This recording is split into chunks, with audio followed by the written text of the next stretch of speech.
Okay. Welcome, one and all, to the brand new, updated, new and improved Uko brand Boogey Percent tutorial / strategy guide. We're going to be going through the Boogey Percent run. This is not necessarily a tutorial for new runners, because tutorials like that already exist, but we will be going through the whole route. And as we get to critical key points, I'm going to be discussing what strategies can be taken to lower your times, both in a race setting and if you're going for a personal best. So first off, we want to go with fast text speed, stereo, or I guess it doesn't matter what sound, but people usually do stereo. Any window flavor you want, any color you like. For the sake of speed, you want to name your characters one character each. So since Ness, Paula, and Jeff are used, I like to do UKO. But in a race setting, it doesn't generally matter that much if you want to name it something silly. Okay, so for the sake of showing you what my splits are, I'm just going to start a run like this, even though it's going to be horrible and slow.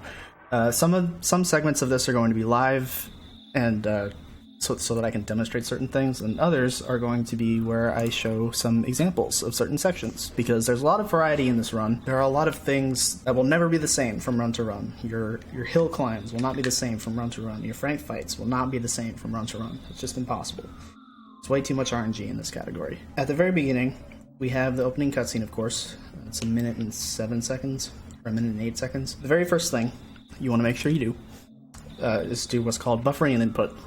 As soon as you gain control of Ness, you want to already be holding left so that he starts moving on the first possible frame. That's kind of self-explanatory, but it's important to point out nonetheless. Yes, every boogie is personalized. That is correct. Okay, so we're going to go over this. This is going to be everybody's favorite part of the tutorial.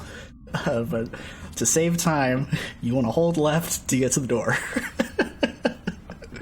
Why wouldn't you want to hold left to get to the door? Well, some people like to throw in, well, they don't like to, but in the event that you were to like throw in some extra diagonal movement, it does cost you frames. It used to be believed that if you were to like say, oh, go like this, for example, you would not lose any time because the diagonal movement is the same as horizontal movement, but that is not the case. Doing this is slightly slower, and I won't go into huge detail as to why. I have a video about it. It's kind of technical, but yeah, for the sake of movement and saving as much time as possible, you want to not dilly-dally, I guess is the idea. So, okay. The first thing you want to do once you come out of Ness's room, some people do this at different times, but you have to go in here at some point before you go outside for the first time, or for the second time. I'm going to grab the cracked bat. You can grab it from, like, okay, so you want to go below the table, because it's a little bit faster, and you don't want to risk bumping into Tracy here. You can grab it like this, just kind of, because when you come into the door, you want to hit down a little bit to go under the table, and then hit up again, and then check it like that. But a lot of runners will come this way and check it from underneath. That's a safer strategy, and you won't risk going, oops, no problem here, because you're checking it from too far. You can equip it right away, or you can wait to equip it. But as long as you equip the crack bat before talking to Pokey, whenever he bursts into your house, you're good. So hold him this way, you want to move down to go onto the table, and then hit up again to hit the door. And this is where we get into the specifics of movement. You really want to, over the course of your EarthBound career, you're not expected to do all this stuff right away, of course, but you want to get used to the way that you move through the world in order to save as much time as possible. So when you come out of here, the best way to get through this fence, because you'll run into the mailbox, you want to hold left and then align yourself with this grass patch right here, this one, and there's like a little lag point that you'll feel whenever you come out. Like right whenever you cross over that grass patch, it'll be like, eh. So whenever you feel that, you just want to crank it down left. So you're saving as much time as possible moving that way. One of the things that I see every once in a while from a new runner is they'll be coming up this direction and they'll be like, whoa, I'm moving, I'm going, I'm walking through the world. You don't want to do that. That's no good. Because, you know, every extra amount of time wasted moving in a silly little way like that is going to stack over the course of a long run. So this is where we introduce gliding. Yay! You get to move off of this bad boy. There's like a couple pixels of window, like, or maybe a good amount. Yeah, you can go down pretty far and still do it. Like down here's not good, but right there, good. So if you're coming up this direction, you're going this way. I like to align myself with these two flowers right here diagonally, and then just crank it left. Boom. And do that again right here. Boom. Sliding, slipping and sliding off stuff. Slipping and sliding off of these weird perspective walls here is the way to go. If you were doing RNG manipulation, it would matter which direction you take through these bushes, but for the sake of Boogey %, which is a non-manipulated category, manipulation is not allowed. You can cut behind, not like that, not horribly. You can cut behind these bushes like this. I like to align myself between these two patches. Once you're like that, then you just cut around, boom, boom, slide off that, boom, diddly boom. You don't want none of this. You don't want like, whoa, here I go, wee, here I'm going. Yeah, you don't want that. You're losing time that way. But you know, it takes practice to get used to this kind of movement. So it is not necessary when you're first learning the game. If you're trying to bring your time down, it's definitely very important. So I cut off Pokey like this. This is the best way to do it, so that you're facing him and he gets cut off this way. Yeah, getting stuck between the trees is common, but it just takes practice to figure out how to weasel your way through there without getting caught. Yeah, so you want to talk to him from the left, and you're using the L button to talk to people instead of hitting A and pressing talk. That saves tremendous time throughout the run, and is also way more convenient. So you talk to him, and we'll get into mashing and stuff in a minute. Yeah, the best way to do it is to cut him off here, time-wise, but you can also, like, I don't think his positioning will reset if I despawn him. Maybe it will. No, it won't. But a safer way to do it is to talk to him from underneath, because you risk talking to this douche canoe right here. Shh, shh. Yeah, you don't want that. In a manipulated run, that would kill your run. You have to reset. But thankfully, if you make that mistake, it's no big deal. You just got to know how to recover from that. There is a bread roll present down here. It is generally better to wait to grab it until the second trip, because you come up here twice. So after you talk to Pokey, you just want to make your way back to the house. All good. Got that crisp movement going. Gliding off stuff whenever you can. Avoiding these dudes. And you can talk to Mom from a decent distance away, but it's more consistent in general to just get as closer as possible from below. If you're talking to her from the left, you've moved up too far. So you want to say yes to her. And then we're upstairs. Oh, look at my time. I just realized. We're 7.5 minutes into this.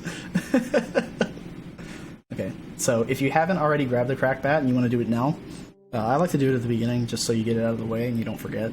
But other runners like to do it later. It doesn't really matter.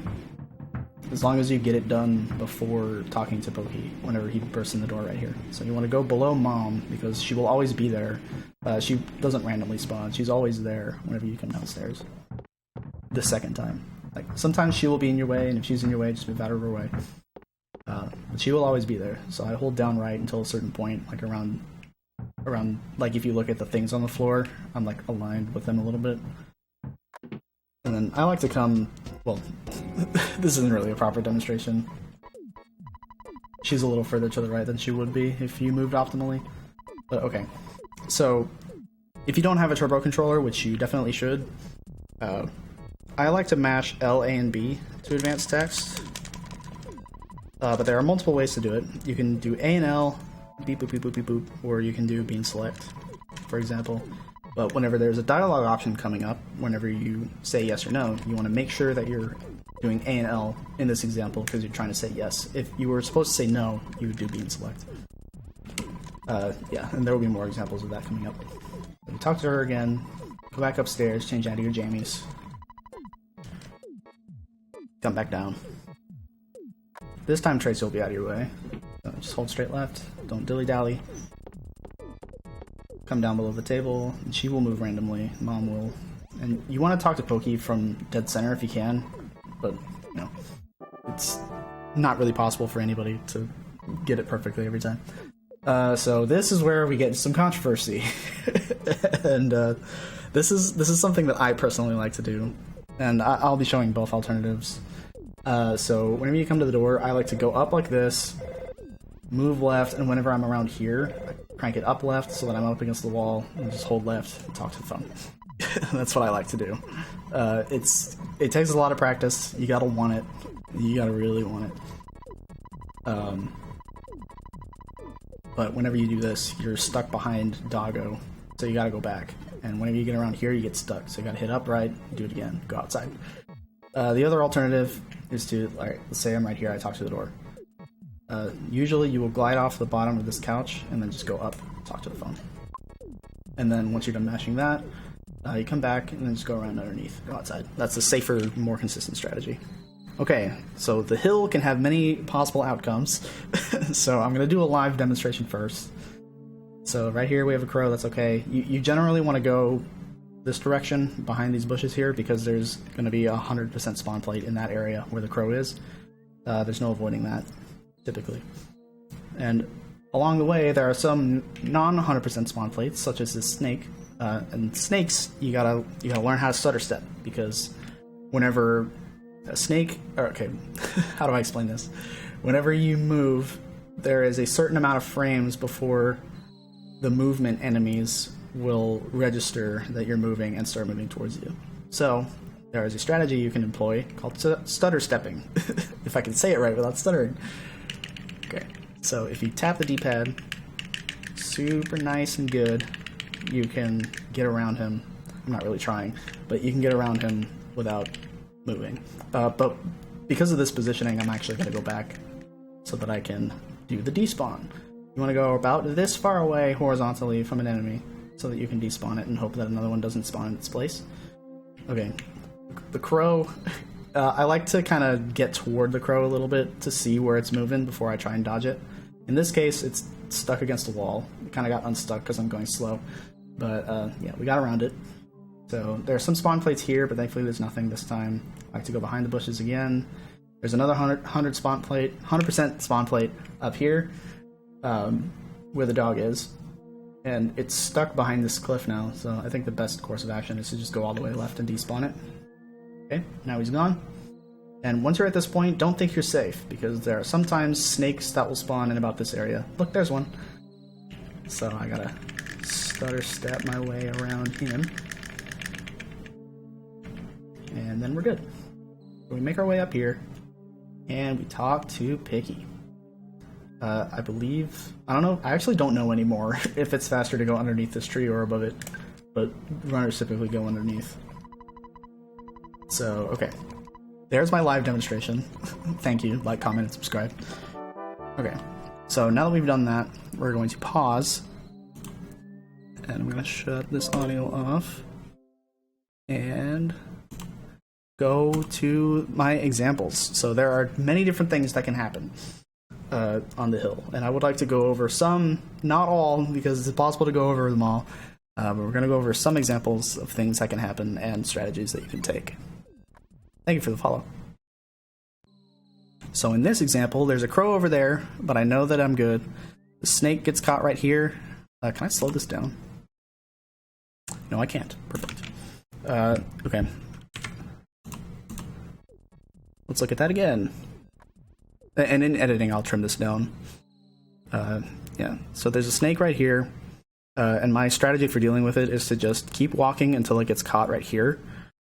And then, since it'll run into me if I keep walking, just start stuttering down.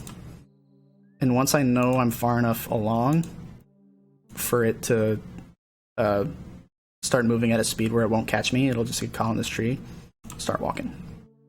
Bam. And on the way up here, we got a dog there, so yeah, any of the three enemies can spawn in this area, so you gotta account for whichever one you get. The dog, there's not really any way to get around it, so you gotta despawn, hope for the best.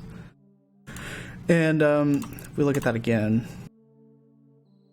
every like second and a half or so, the dog will depending on RNG, move left, up, right, or down in a varying number of lengths.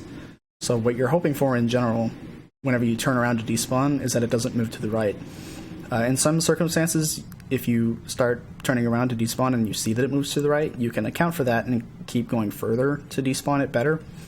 But if you see that it doesn't move this direction, you can acknowledge that you don't have to move that far. And it looked like it just stayed still that time, so I was able to get past that. Thankfully, we got a crow in this area.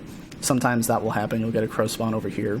And since you're not dilly-dallying, like I mentioned earlier, since you're not going up here and going, whoa, I'm walking, you can just glide off of this guy right here, and you can see that vertically it's up here versus your position down here. So it's not going to come out of here, and it's not going to attack you. You know that for certain.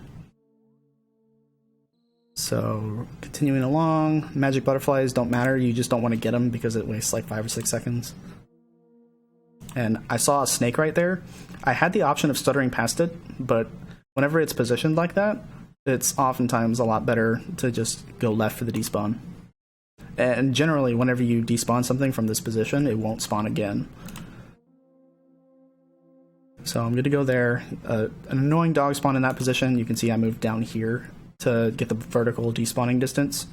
The vertical despawning distance is a little bit further than the horizontal despawning distance, so you want to kind of take, I think it's like half the screen that you need to go, half the screen's length that you need to go for it to despawn vertically. Okay, so we made it to the top of that one.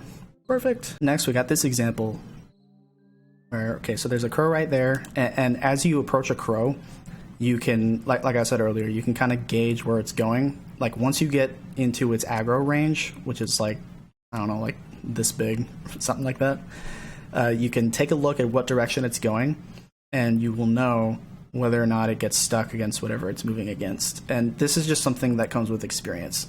Like I said earlier, this is not a tutorial for beginners. These are some more advanced strategies that people like us do to lower our times and get more consistent race results. Because a lot of new runners, and this is perfectly understandable, not judging anybody, they will see a crow and be like, oh crap, I gotta despawn it, and then just go back. And that's fine. That's totally safe. But ultimately, in the long run, doing stuff like that all over the run will cost you time.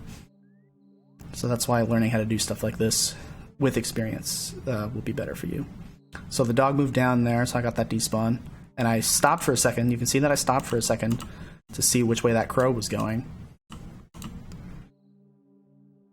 And I saw that it was getting stuck against that bush, so I was able to go around underneath. And I also saw that it wasn't a turbo crow, because sometimes the crow will just go meow and just jump right into your butt. There's nothing you can do about it. But you can see that it's wiggle waggling slowly like that. You can take advantage of that and get around it that way. Crow right here, I saw that it was stuck against this cliff, so I just walked past it as if it wasn't there. And this trick is a fun one to pull off. Let's look at it again.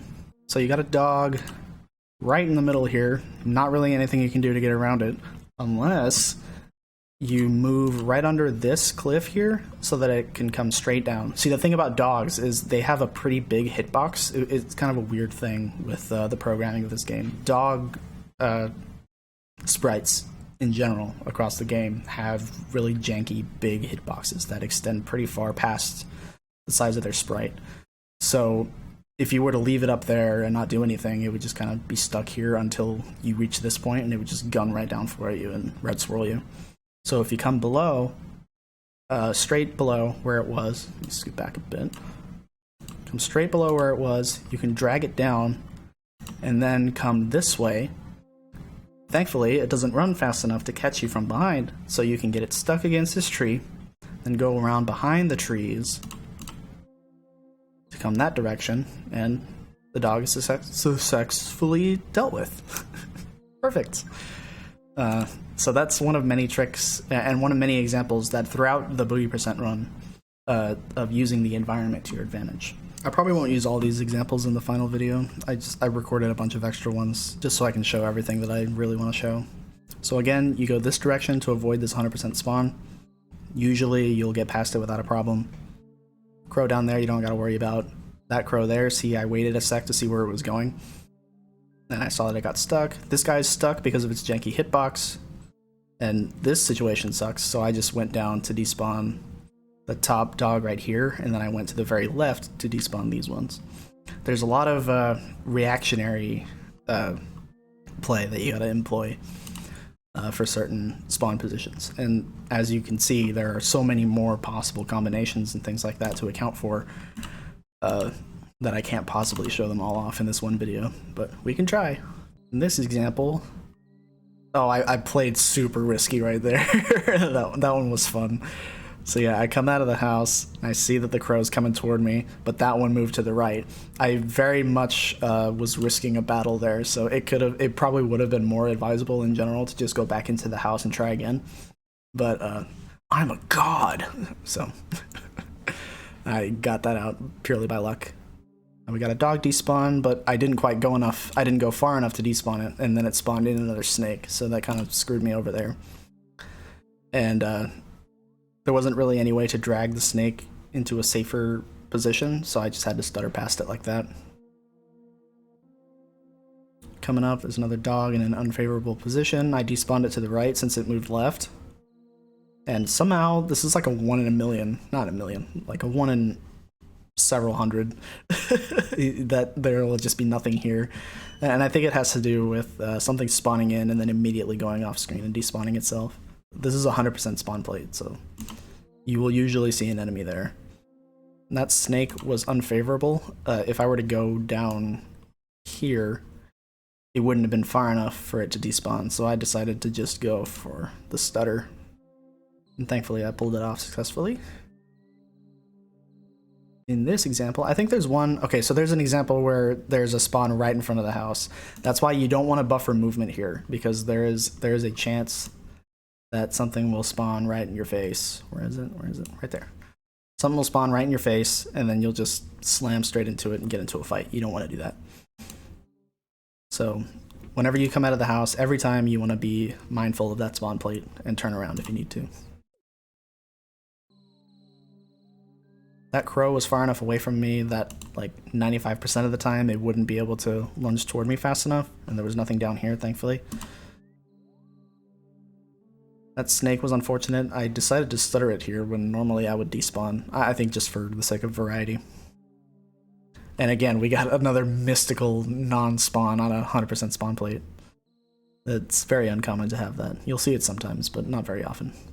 And we got a snake up there, so I decided to, instead of stuttering it, oh no, I did stutter it, but I just brought it down to make it a little safer, to go over it instead of under it. And as you can see, there are multiple ways to go about doing certain strategies. Like, whenever you get into a situation, there are multiple options that flash through your mind super fast. And as you saw, I didn't remember what I did. Because in the moment, sometimes you're feeling a certain idea, and other times you're feeling another idea. There's so much variety in EarthBound. And it's all about choosing the best move whenever you can. I think there's one example where I got into a fight. I don't know if it's this one. There's a dog down there in an annoying spot, so I had to come back to despawn it. Another dog in an annoying spot, but you can see it moved left, so I didn't have to move as far. And I got that crow stuck on the tree, so I was able to go around very narrowly. I decided to stutter the snake since I could get past this tree and then just get it stuck on there and keep walking. Another dog that you gotta drag down, bring it behind the tree. So in this example, what happens? Let's see. I'm employing the B menu for different amounts of time to shuffle the RNG. I played it risky there, but I knew that the dogs have a janky hitbox, so it got caught on that tree, and that one got caught on that tree, so I was able to just slide on through. Another example, yeah, see? That's where judging the crow can go wrong. Sometimes it will still bite you in the butt, so you gotta be aware that if you try to go around it like this, you're risking a red swirl. Let's look again. So I brought him down here. I actually, I could have taken advantage of, I could have noticed that it was moving fast. Like, did you see how fast it moved from there to there? I could have known that it would have just gone super fast into me like that. Maybe, I don't know. But yeah, I got into an encounter there. Generally, if you get into a fight on the Onet Hill, don't panic, because these things don't generally kill you. Sometimes they will, and in that situation, you know, just keep going if you're in a race. In general, you just want to bash until it's dead. For the snakes, there's a 50-50 chance that it'll solidify you and waste your turn so that you can't attack. For the crows, they have really high speed, so it's pretty common for you to miss whenever you try to hit them. And the dogs are just dogs. They go down in a few hits, easy peasy. In this example, we got a snake right there, but I was able to do it like just pretend it was a dog and act like it's not even there. Did a despawn for that dog. That dog stayed still, so I was able to move far enough, but another one spawned in. That can happen, and that can happen too, where it spawns in further and you have to go back. Sometimes the enemies can push you back. And I saw that, if you look right there, it moved to the right, so I had to go even further to despawn it. Yeah, sometimes you will get stuck in dog purgatory. And ooh, that was close. So what do? I mean, the only thing is to just go back and hope for the best. Oh, look at this. I can't believe I pulled this one out. Yeah, that one got stuck against there, and I made it. Freaking awesome. Another dog drag. And there we go. Train many hours, young Padawan, and you shall understand how to play the game. And this is all for the first split. We're not even one split in yet. This is the final example. There's no more after this. Move to the left, so I was able to despawn it good. Oh, and this is a good example. I purposely dragged the snake this way, so that instead of having to go through this narrow alcove to despawn around it, I gave myself a lot more space, so that I can stutter with a little more wiggle room. Let's look at that again. You can see I stop here and move here. I was a little far out of its range, but then I got into it, pulled him down, stutter around. And once you reach this point, you can just start walking because you know the snake will get caught along the wall.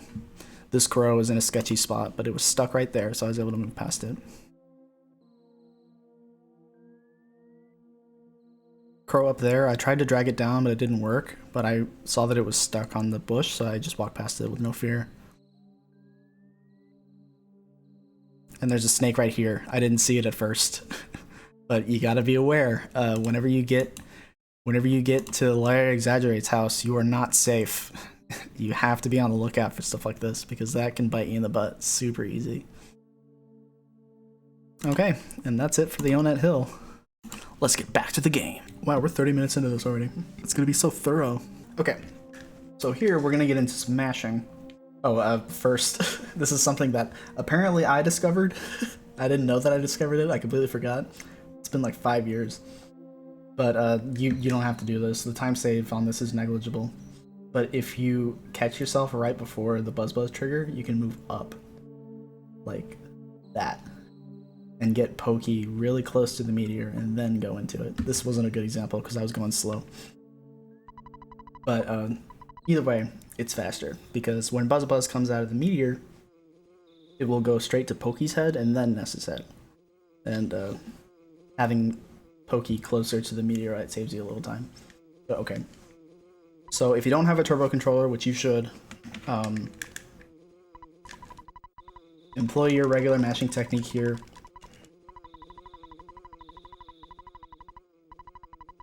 But in my case, I can just hold turbo A because you have to say yes to the dialog box.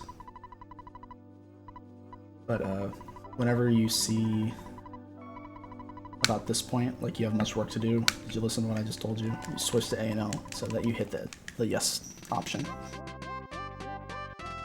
There's one more example of this coming up that's a little tricky. And it's easy to zone out and mess up.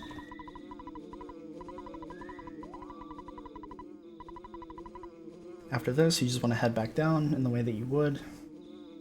Oh, I didn't even talk about these barricades. Yeah, getting between them is kind of sketch.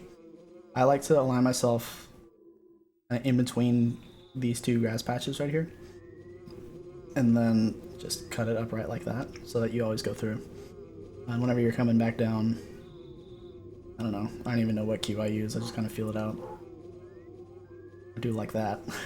Basically, that's what I do. I do like that. And then I don't think there's any situation, especially if you're racing, but I don't think there's any situation, even if you're going for like a world record boogie time, that you shouldn't get the spread roll. It's just too useful. You really need it for this upcoming section.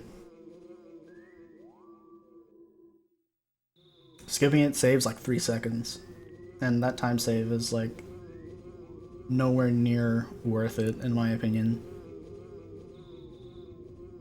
because having that healing is just too useful. So the Starman fight I don't need a bajillion examples for, because it's a pure RNG fest. There's not really anything you can do about it. There are a few attacks that it can use. Fire Alpha, Fire Beta, Freeze Alpha, and Guard.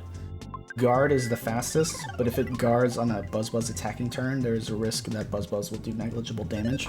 Starman Jr. has 200 HP.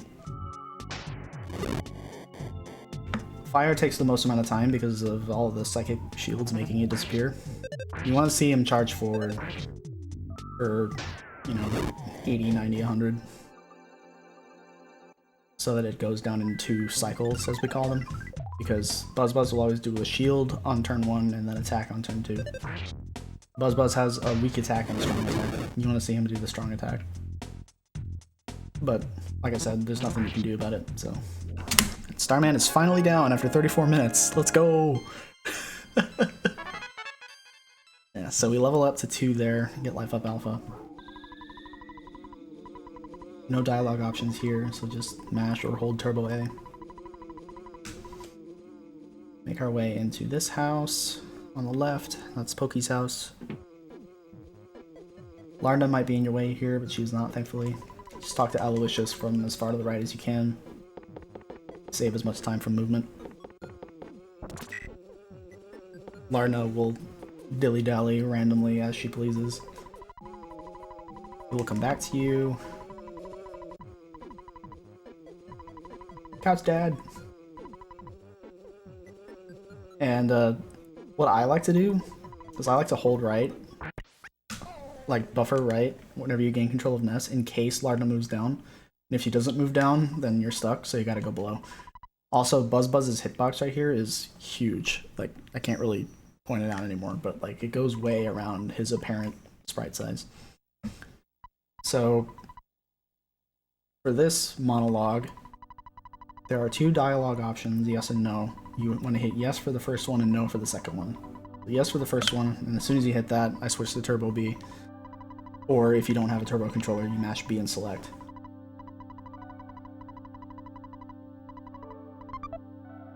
Very easy to mess that one up, because if you do, he starts over, and then you lose time. So now we're coming outside. And we're coming up on what's called the Onet Zoo, because sometimes there are little animal friends that block your way. We're hoping to not see anything, but if we do see something, we'll either have to turn around and despawn it, like this douche, or if it's a snake, we can stare around it, and if it's a crow, just do whatever you can to get away from it, pretty much.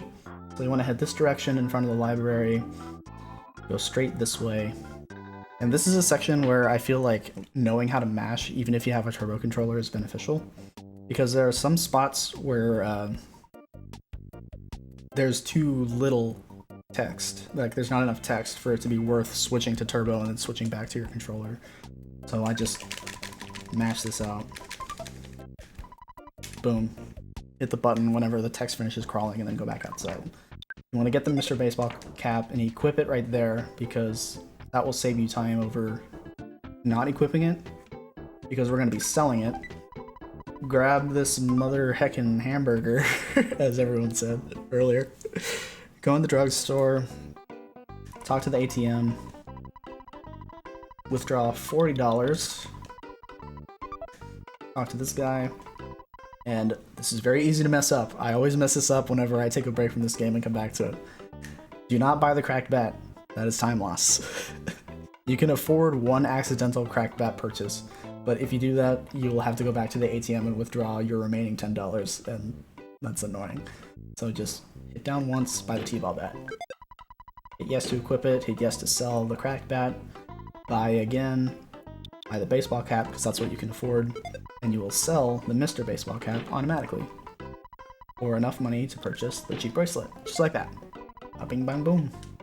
Say no to him by pressing B and then walk out.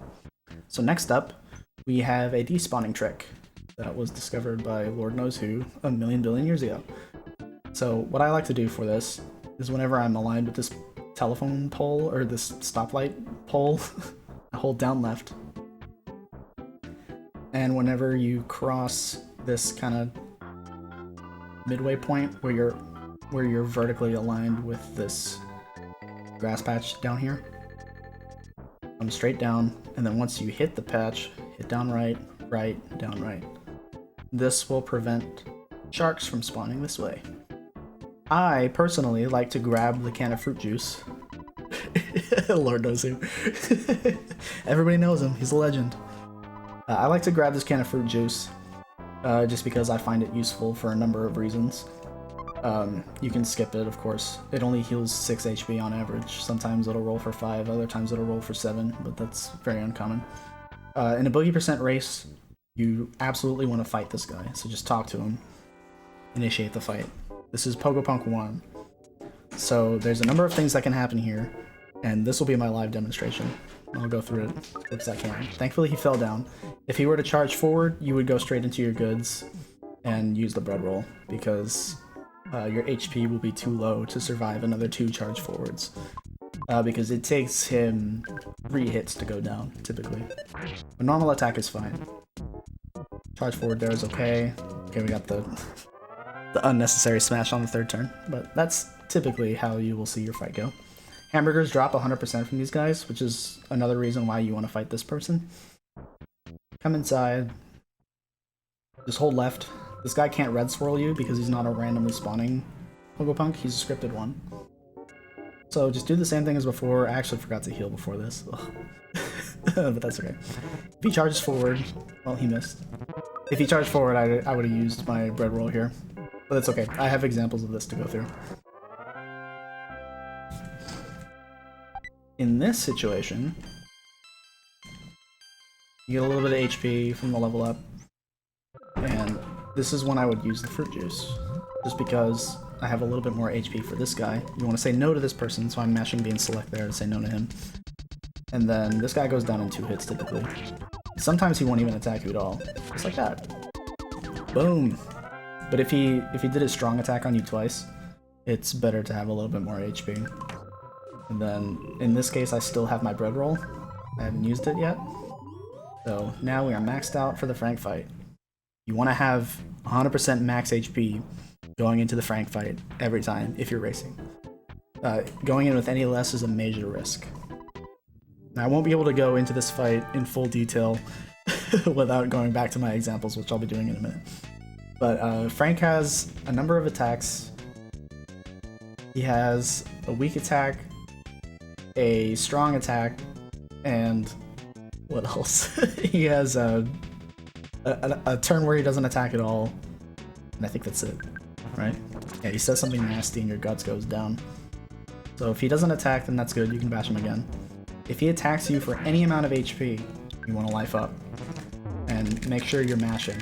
Because if he brandishes for a knife twice in a row, just like that, you're taking mortal damage. But thanks to your rolling HP meter, if you mash fast enough, you can get your life back. Which is why you want to heal immediately if he attacks you. So attack, you take your hit. Just in case he attacks again, you want to be mashing there. And Frank is down.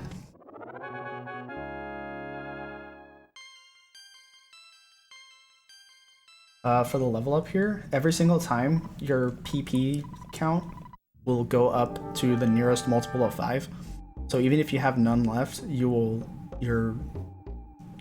psychic points will roll up to 5, so you will have a life up for this fight. This fight is a lot easier in general, but you still want to be careful because Frankystein Mark II has a scripted sequence of attacks. So on the first turn, you can hit him because he generates a burst of steam and doesn't do anything. On the second turn, he will do his weak attack every time. So since I have 38 HP, I'm actually going to go ahead and life up so that he attacks me, and then I life up to max. If I had more HP, I could have just hit him instead of healing, but we'll go over more examples here in a moment. So I can bash him now, because on turn 3 he will generate a burst of steam again, and turn 4 is when the chance starts that he will do his strong attack. So we'll see what he does. Okay, he did his weak attack, so we're good. Keep bashing. Turn 5 he generates a burst of steam, and turn 6 he will either do his weak or strong attack, so we'll see what he does. Through a punch, so we're good. If your HP is at about 23 or more, maybe 22 if you're a fast masher, you are good to wait to heal until he attacks again. Okay, so we got him. Alright, so we're gonna go back and look at some examples. I always grab the fruit juice because there's a little bit of variance in when you use it depending on what happens. So in this first Pokepunk fight, he hit me for 4. You wanna in general, you wanna note how much damage you do, because I think there's one example where I died because I forgot to do that. The Pokepunk has 35 HP, so if you do 11 on the first turn, that's kind of bad. But 13 on the second turn is okay, because now you're at 24, so you only need 11 for the third turn. So I was good there. I took almost no damage, so no need to heal after this. Also, I neglected to mention that after the first Pokepunk, your vitality will go up, so your HP will go up by about like 15. 13 in this example. So just go straight into this person.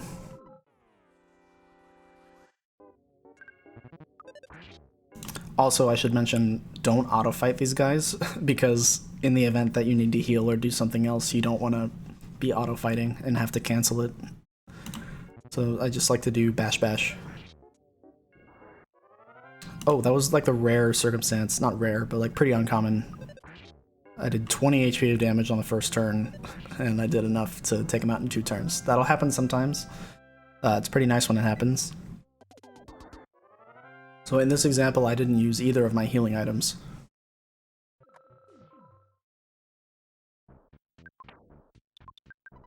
So I decided to take a risk. This is what I advise you not to do, but if you're going for a faster time, you can do this. So I was at 38 HP, and I used the fruit juice to get to 44. And what I would do in this situation is, if he did his weak attack, I would use the bread roll on the following turn, and if he hit me with his strong attack, I would life up. You don't want to use your hamburgers if you can avoid it. Your hamburgers are kind of a last resort healing if you really need it, because your fights go that poorly. Because you're going to be buying hamburgers afterwards, and you want to buy as few as possible to save as much time. So we came out swinging. Oh no, I did do life up. I didn't use my bread roll at all. What am I thinking? Oh, whatever. Let's look at this again. I didn't use the bread roll. Did I really? Yeah, I just didn't use it at all. I guess I forgot about it. Oh well. Yeah, so he came out swinging on the first turn. I would, if I was doing what I usually think to do, I would have used the bread roll here to save a life up, but I just decided to life up anyway. So he brandished a knife there. So I lifed up again.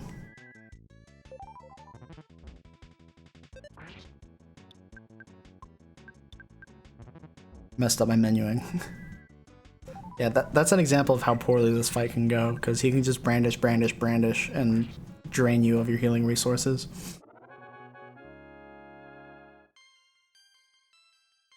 But your vitality always goes up after that, and your your PP always goes up to the nearest multiple of 5. So you will always have 1 life up going into Frankystein. And usually that's all you need. Turn 2 throws a punch, keep bashing. Turn 4 is the chance of the tear into you. So you life up just in case of that.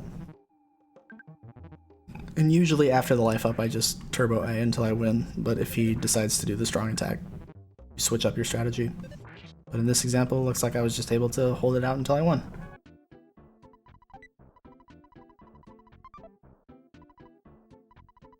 He moved out of my way when I try to talk to him. That can happen sometimes. 11, 24, and 14. So I didn't take any damage that time.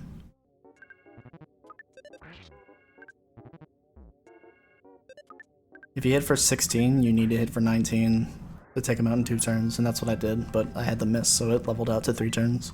And I took damage there, but I didn't really need to heal yet because the Yes Man Jr. is easy peasy. So I decided to see how much damage he would do to me. And he did do a strong attack one time. So in this situation, since I haven't used the bread roll yet, I believe that's what I'm going to use. Yeah. So now my HP is maxed out, and I'm going into Frank as safe as possible. So turn 1, he comes out swinging. Immediately go to life up. No matter how much damage he does to you, you need to use that. Unless he does no damage.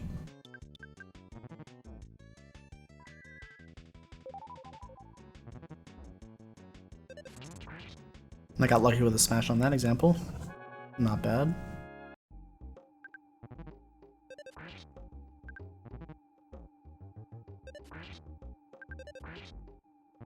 So in this example, you really want to make sure, yeah, because he did mortal damage to me, but since I queued up a life up, I was able to heal in time.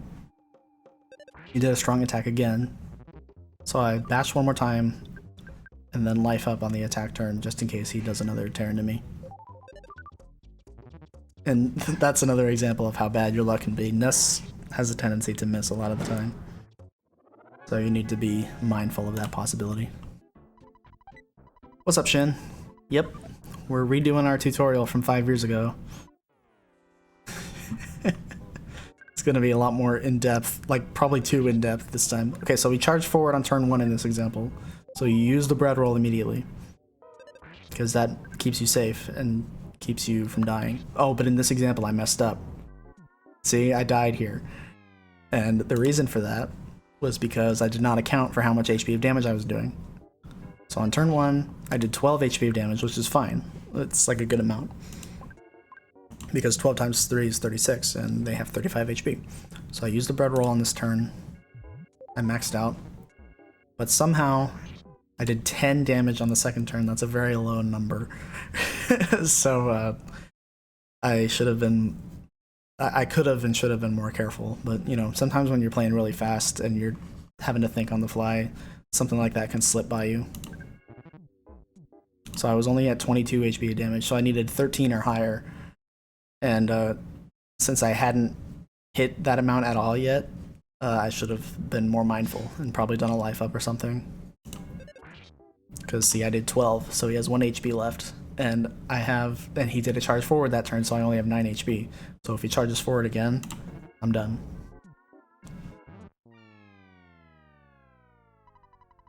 Oh, I appreciate that, Shin. Yeah, I'm trying to get this tutorial done in the name of having it ready for the next Boogey series, just in case people want to learn a little bit more about how to optimize the category. Some of these examples I'll be cutting out. They're not really all that important. Weak attack is fine, you don't need to heal off of that. And okay, so you can see here, you can cut it pretty close here. If he does a normal attack on turn 1, you bash him for 12. You can do a charge forward on turn 2, hit him for 13, so I know that if I hit him 1 more time I'm good. But if he charges forward, like he does here, now I'm at 2 HP. So if I don't knock him out, I'm screwed. So in situations like that, you're going to be taking a risk.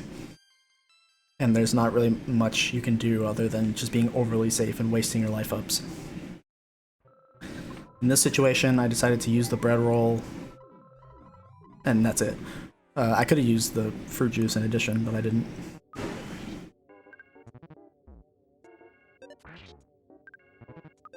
But for the second Pogo, if he charges forward on turn 1 and your health is at pretty much max, you don't have to heal when he hits you the first time. Yeah, so in this example, I decided to, because you don't want to have the can of fruit juice in your inventory after the Frank split, so just to get rid of it, I had low enough HP to where I would be maximizing its potential. Because I knew that if I'd be taking damage from this fight, I would have to life up anyway. Did I go in with 41 HP on this example? Did I? Yeah, I did. So I decided to take the risk. In general, if you're racing, you really, like, even if you're lifing up for like 5 HP, you want to do it. But in this example, this is for if you're trying to grind your PB down. Thankfully, his brandish was low enough damage to where I was able to have 23 HP to be able to mash it out if he did it again.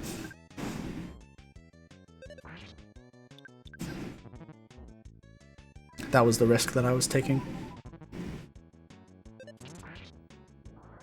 And whenever a smash happens, it's always super nice because it cuts out like 2 turns of bashing. And however many turns of healing it would take you in between. Oh, whoops.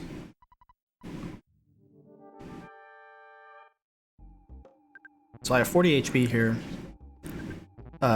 There's a variable range of how much damage his weak attack can do. It can be from as low as like 14 to as high as like 19 or 20. So I decided to life up on the empty turn because you can mash out 21 HP of damage if you take mortal damage, but it's really difficult and I think sometimes RNG dependent. So if you want to be safe, you really want to be at a minimum of 22, 23 if you're not a fast masher. I'm pretty sure there are examples in here where there are better uses of the fruit juice than I've shown. Yes, exactly what Peen Train said. I think my chat is not above. Let's move it down. There we go.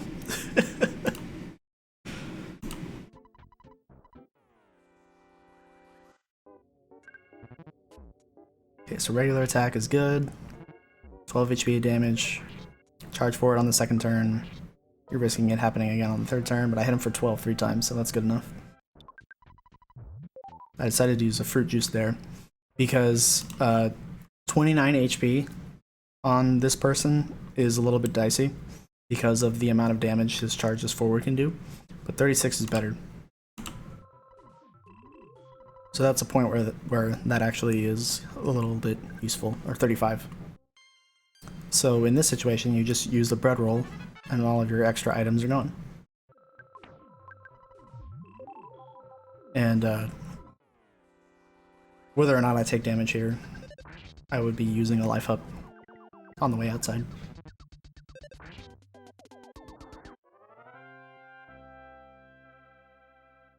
I would say like 95% of the time you can find a place to use your fruit juice if you grab it before the end of these fights. You never want to use your fruit juice during the bosses, obviously, because that's not going to be useful for you at all. But if you are holding on to it after the bosses and you still have it in your inventory, just get rid of it. Make room for hamburgers. So there's an example of, because your HP can be at a variable amount by this point, depending on your level ups. I only had 46 as my max. The highest you can have is probably like 48. I think the range is 46 to 48. So if you have 46 and Frank does a brandish for 24, I'm at 22 HP. So I have to be ready to mash if he does another brandish, which he did. But thankfully I was able to mash it out.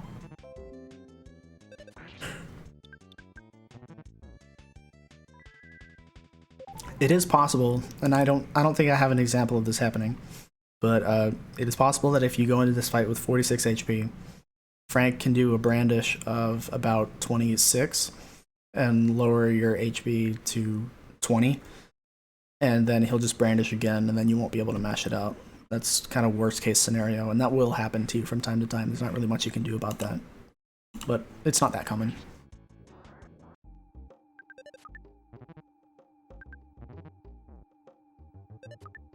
So in that situation, I was good to, okay, because I had 40 HP, and his weak attack only did me for 16 damage, so now I have an HP amount of 24. So I can bash on the third turn, the generating burst of steam turn, and then heal on the attacking turn. If he did me for mortal damage, I still would have been able to mash it out and been good.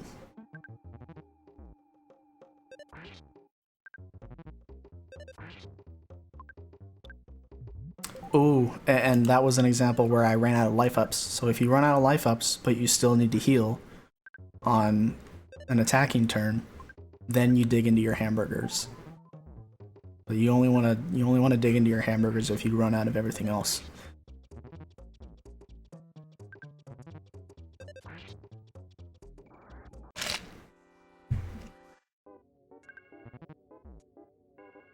So an immediate charge forward calls for a bread roll, instant use. And it sucks because you're not utilizing the bread roll's full potential, but for the sake of not losing your run, it's pretty much, it's worth it. Having to go into your life ups afterwards is totally worth not dying.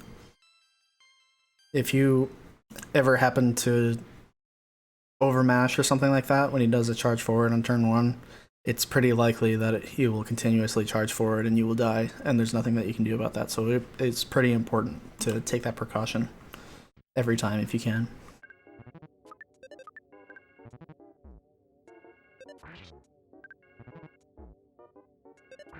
But in this situation, even if he charges forward 3 times in a row, like this, you still have enough time to bash him out.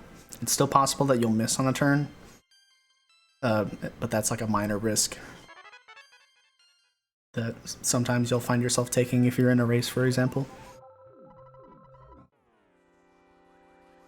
And if it backfires on you, it's unfortunate, but it happens. That's just the game being the game. So in this situation, guess what? I don't have to use a life up. Why? Because I have the fruit juice. Yeah! So it maxes me out. Perfection. I think there's at least one example in here where I played super risky on purpose just to show what would happen. This is a situation where I would take advantage of my mid-range HP, just use the fruit juice to get rid of it, because I don't really need it anymore. Because regardless of how much damage the Yes Man Jr. would do, whether he did 2 strong attacks or didn't attack at all, I would be using life up anyway. Oh, I had the bread roll left. Yeah, if you're ever in that situation where you haven't used the bread roll at all, then you can pop it right there. Oh, that was an example where I decided to take a risk. So, okay, let's look at this Frank fight a little bit more slowly. So, I bash normally, take damage, I've hit him twice, and there's a variable range of offense that you can have gained by this point based on your level ups. I saw that I was kind of on the lower range because you can tell by the amount of HP of damage you're dealing. Like if you're doing around 14, 15 per hit, you're at the lower range, but if you're doing 19 or 20 per hit, you're in the higher range. So I saw I was in the lower range. So if you're in the lower range, it's generally going to take 5 hits to take him out. If you're in the higher range, you can manage to take him out in 4. I don't remember how much HP exactly he has. I probably should have prepared that, but what matters is the amount of hits that it takes. Somebody in chat probably knows. But okay, anyway. Yeah, bash normally here. Bash again, because he didn't attack. He did a brandish, so I life up. I've hit him twice.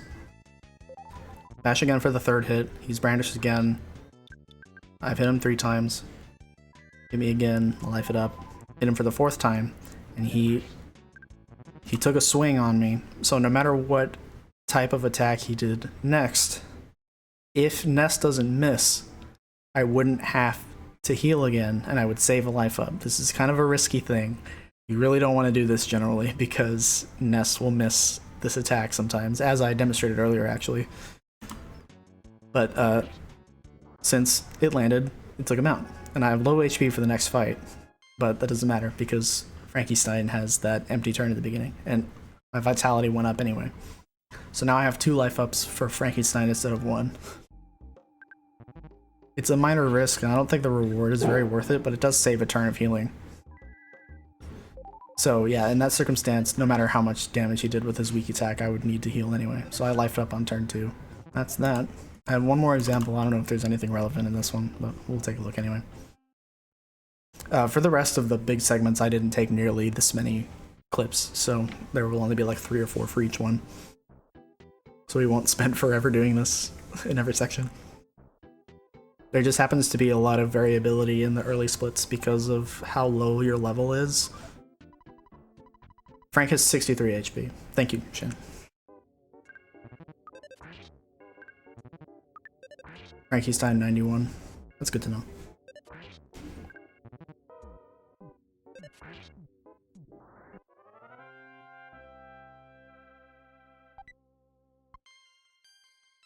Take notes, everybody. Shin's got that knowledge. Shin went to knowledge college. Yeah, again, I decided to use the fruit juice there instead of the bread roll so that I would have 33 HP.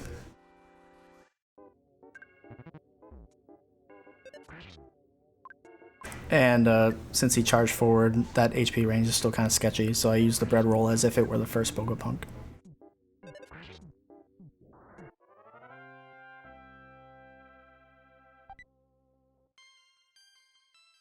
But the bread roll healed me to max, which my max was 45 this time.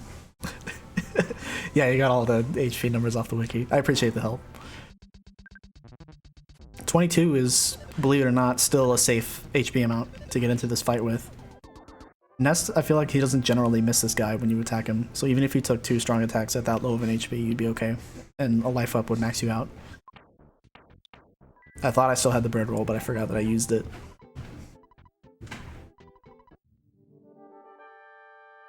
Let's see if this Frank fight adds anything interesting.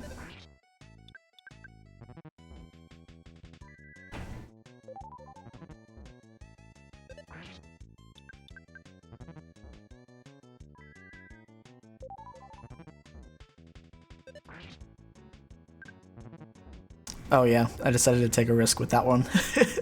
I could have used my burger, but I didn't have to. Oh really? Are you oh you sweet summer childing me? I guess it is a risk if you're going into Yes Man Jr. with 22 HP, but I like to do it just because generally it works out in my favor, I guess. But keep in mind of the risks that you're taking. But yeah, I decided to take a risk at the end of that Frank fight, because even if he did me for mortal damage, as long as Ness made contact, he would have gone down, because I kept track of how many hits that he had taken.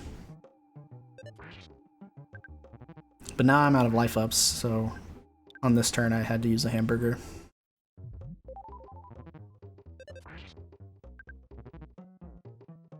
See? Evidence that that can happen. Okay, this fight didn't really add anything. Alright, great. So that is Frankystein. That is Frank and Frankystein. We are through. On our way to the next segment. So, generally, like 95-99% of the time,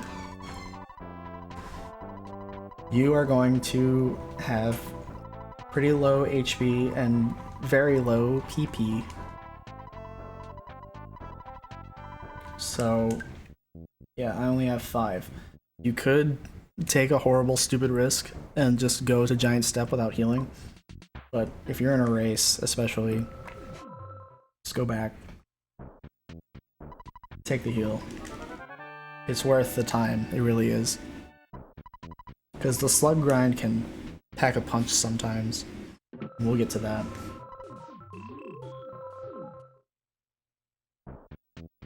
So next you just want to head this direction, kind of glide up on this bush right here. And this little part is sketchy. It's hard to get through here sometimes. It's more consequential if you're doing a manipulated run of glitchless, for example, but there's no manip here, so you can get stuck and, you know, be fine. What I like to do is I like to just bump into this tree, hold left, and most of the time it'll just get you through that way. But I think sometimes you'll get stuck and have to like hit an up left in the middle, for example.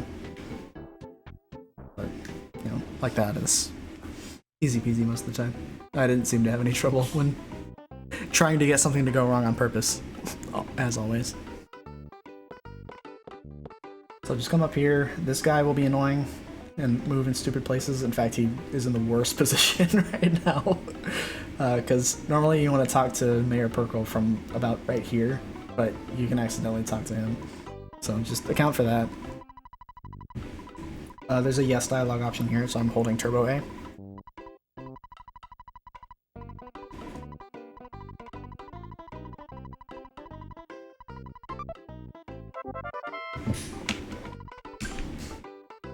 And I overmashed because I wasn't paying attention. But anyway, back downstairs.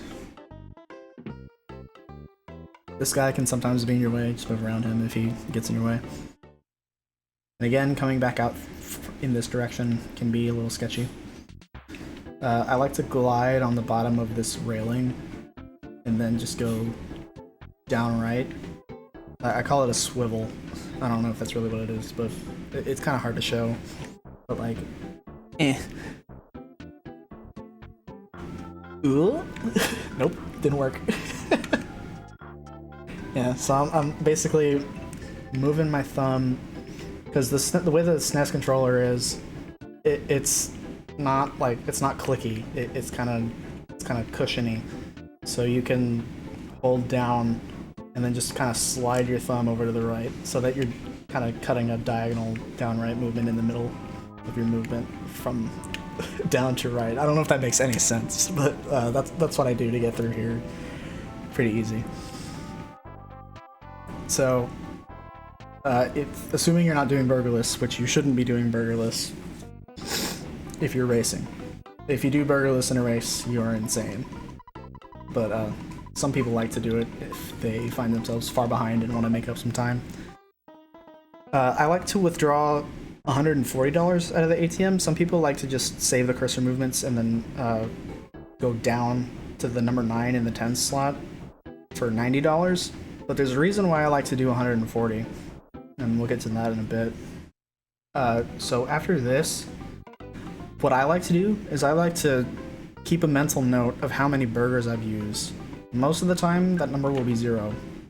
And in this case, my number is 0. So I wouldn't have to check my inventory. If I have the key to the shack, it's right here. I can afford 5 burgers worth of inventory space. So what a lot of runners will do is they'll just keep buying burgers over and over until the lady says, oops, you can't hold any more stuff, and that's fine. But if you want to save that text, just stop right now. I have 5 burgers, I know my inventory is full. And if you don't use any burgers, most of the time you won't, but sometimes you will, and you'll have to make accommodations for that. If you don't, you can come up here. You want to glide off the side of this bush so that you're like perfectly horizontally aligned. If this guy will get out of my way. You can come up to here, go straight to your goods, hit up 3 times, and your key to the shack will always be right there. So you don't have to be like, oh, where is it in my inventory?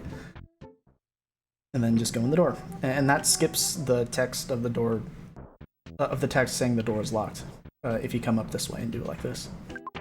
Boom, boom, boom, key to the shack, just like that. You can always just take the doors locked text, but, you know, saves a little bit of time if you can do it that way.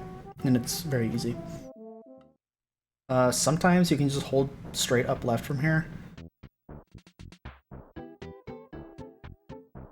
Yeah, that's true, you can do it that way as well, but I like to do it that way. Sometimes you can just hold straight up left from here and go straight into the door, but sometimes you will get stuck on this bush due to subpixel stuff. So whenever I come out of the door, I buffer up And right as soon as I see it, or feel a little bit of movement, I cut up left and just go into the door that way. Okay, so now comes the slug grind. If you are on a normal route, which you should be if you're racing, stutter step past any mice you see, and if they block your path, you can despawn them. I'll just despawn this one. And I'll pull this guy this way so I have more room to stutter. There's an exact spot. Man, heck off, buddy. There's an exact spot that you want to be at to optimize your slug grind. A lot of runners... Oh my god. Perfect. You really don't want to do this. Can I run from this? I should be able to, right? You don't want to get into this fight. If you can avoid it, just don't do it. Especially when you haven't fought any slugs yet. But okay, now I have clear space. Just get rid of this guy. If they will get out of my way, you want to get to this point as fast as you can. Because this little rock right here is the perfect visual cue. Because a lot of runners coming into the game will have the question of how do I optimize my slug grind? A lot of the times, or in the past, we would just walk back and forth throughout this whole room and just hope that we would run into 4-packs. And sometimes they would despawn the room by going up into that door up there. It's coming in and out until slugs would appear. That is so slow. So what you want to do, right around roughly the left edge of this little pebble, this small one. I don't know where the exact pixel is, so I like to just, whenever I'm right here, I turn around. Whenever I'm right here, I turn around. So you're digging into the same spawn tile repeatedly. Just like this, boom, boom, boom, boom, boom, boom. And it's beautiful. If you get a mouse up there, you can sometimes drag him down so that he gets caught. Of course, I have slugs already, so I can't really demonstrate this. We'll get these. Is this only 2? Yeah, it is. I despawned some. Man, I'm ruining my demonstration. That's fine. We'll just pretend we didn't get those. Oh, man. Okay, we'll pretend we didn't get those. Because when you get 2 slugs, it'll level you up to 6. But generally, your first 4-pack will be the one that you get first, and that will level you up to 6. The total amount of slugs you need to get is 22. But what I was trying to say was, you can get this mouse, well, for demonstration purposes, lure it down a little bit, and then get it caught right up in there. So you can see what I did. I kind of started my way to get him caught right there. Gosh, dang it. No! You're ruining everything! So that just ruined my whole setup. It's fine. And now we got slugs right here. Alright, we'll just fight him. But getting that mouse caught right there, the reason you can do that is because whenever you're digging into the spawn tile over and over, the spawn trigger, it will prevent any more mice from spawning in that spawn plate. Spawn plates are shaped like big squares, and if you already have one enemy type in that spawn plate, it will prevent that enemy type from spawning again in that spawn plate. But slugs will be able to spawn, so let's see if we can get that again. So I'm going like this. There we go. Got a little mousey. So now he's caught right there. And since I'm not walking that far, he will never despawn. See? That's how you do it. And once you can detect the lag whenever you move left. There's like a little bit of slowdown that you can feel, so that you know mostly for certain that there are slugs there. And once you see that there are slugs there, just drag one toward you, and the rest will come through. What's up, Lorenzo? Oh, that's only 3. It's because I'm going slow. That's why it's modifying the amount that's coming in each fight. If I were going fast, it would be more correct. Oh well. We'll keep this take, just because it's going pretty well. When you get to an HP range of about this much, you want to heal up. Okay, so I have 9 slugs total. So we're gonna pretend that I have 8. Okay, so I have 8 slugs. We're gonna keep going. Okay, so we got another one. Just drag one of them, and the rest will come over. And that saves you having to walk all the way to the left to activate them. Oh my god, it's 3 again. Well, that's fine too, because now we're at 12. So now we're at 12. The amount you need to get in total, like I said, is 22. So the quote-unquote most optimal way to do it After 12 slugs, you will hit level 7. After 12 and after you hit level 7, you want to get one more pack of 4 down here. Just by doing this over and over and over until you get it. And this time, I'm going upstairs afterwards, so I don't drag them toward me. I just go straight into them. Also, I didn't mention, on the very first fight, if it had gone correctly, I would have said it. In the very first fight, you're only level 5. So, you don't want to auto-fight, because a lot of the time you will hit a slug for like 29 HP of damage and it won't die, because they have 30 HP each. But once you hit level 6, you're generally safe to do auto-fight instead of manually bashing. So now you just want to make your way up to the top. Sometimes you will find a 4-pack of slugs on this floor, and it can jank your slug grinding route up a little bit, but we won't go into too much detail on that possibility because that's just something you figure out with experience. Well, there it is, but we're not going to get it. Because that's when I would start fighting like single antoids and risking that for the sake of maximum time benefit. But we're not going to go into detail about that right now. So the fastest way that I have found to spawn in a 6-pack, because what I used to do is just walk all around on the top floor until one spawned.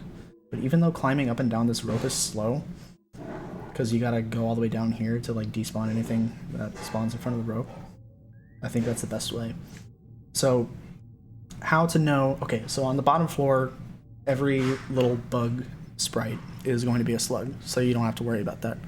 But up here, sometimes the little bug sprites can be antoids. You don't want to fight antoids in any circumstance. You really don't want to fight them, unless you're a risky player like me. And you can tell sometimes that these are antoids and not slugs because of the fact that it spawned in 2. You will know that it is a pack of slugs because on the top floor they only spawn in groups of 6. So that's why you get 16 on the bottom floor and then 6 more on the top floor to get your number to 22 and you get level 8. So you want to keep going up and down this rope, even if you don't see anything. Okay, another 4-pack on the left. We're gonna ignore it, pretend it's not there. Pretend it's not there. What's up, Soggy? Long time no see, bro. So you can go up and like see if it's a 6-pack, but since there's only 2 on the right, I'm like 90% sure that those are only antoids. If I see anything on the left here, I like to despawn it just because it might get in your way. This is honestly really unlucky. Like, this is really unlucky. Most of your runs won't go like this. Yeah, that is definitely an antoid. Yeah, this one's taking forever. But if I was going fast in an actual attempt... Okay, so here we go. You can feel the lag, and you can see how many bug sprites are contained into one position. I should have healed before this. It's okay. These slugs can damage you from anywhere between 3 and 5 HP. If they're damaging you for 5, it's probably when you're on the bottom floor. So if your HP gets low, you really need to be mindful of when to life up. You don't want to life up in the actual battle if you can avoid it. You want to life up in between battles. But if you have to do it, sometimes you have to do it.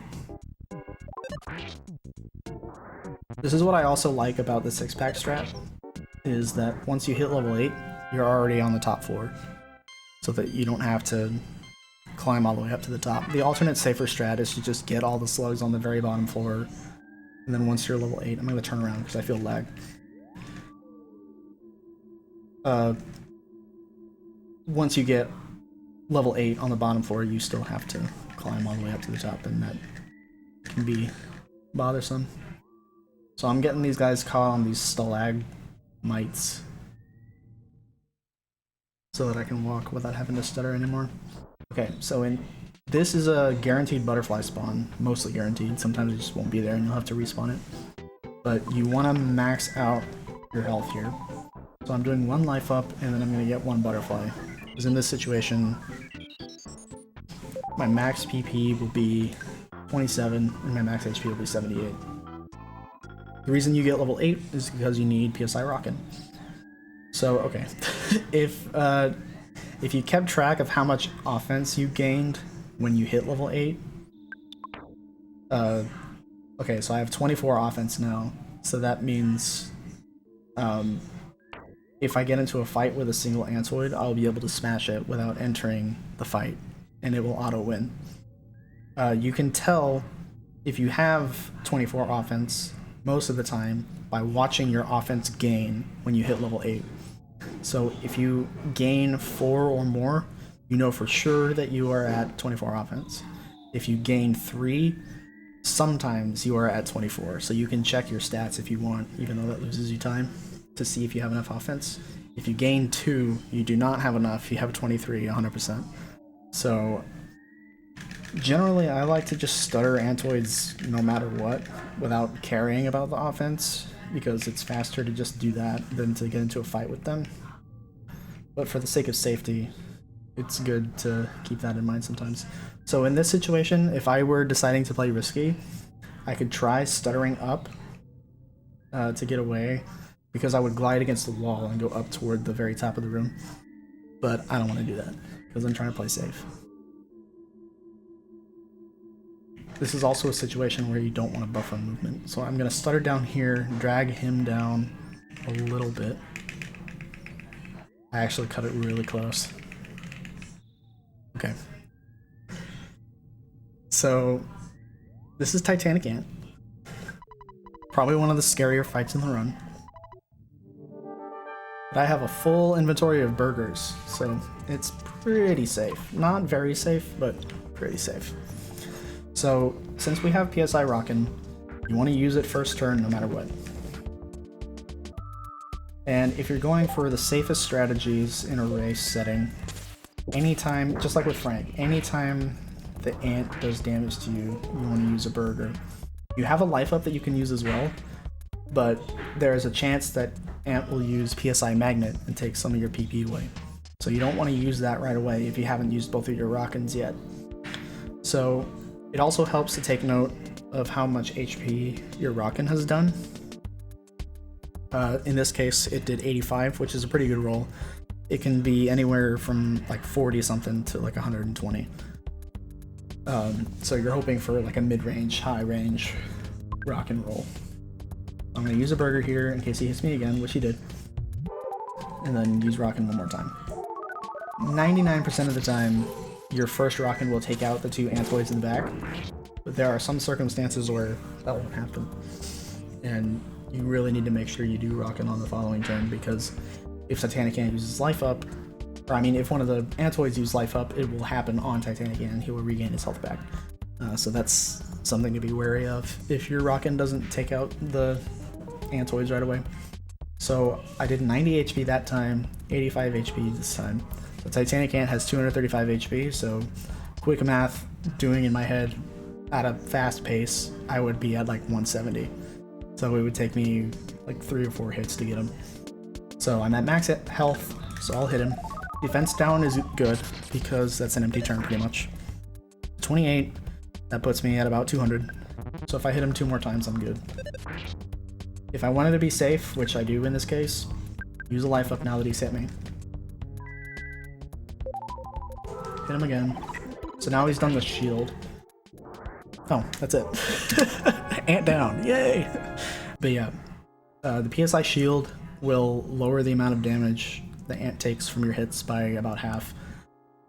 And that will obviously double the amount of turns that it'll take for you to beat him. So, okay, that's example number 1. It's my live demonstration.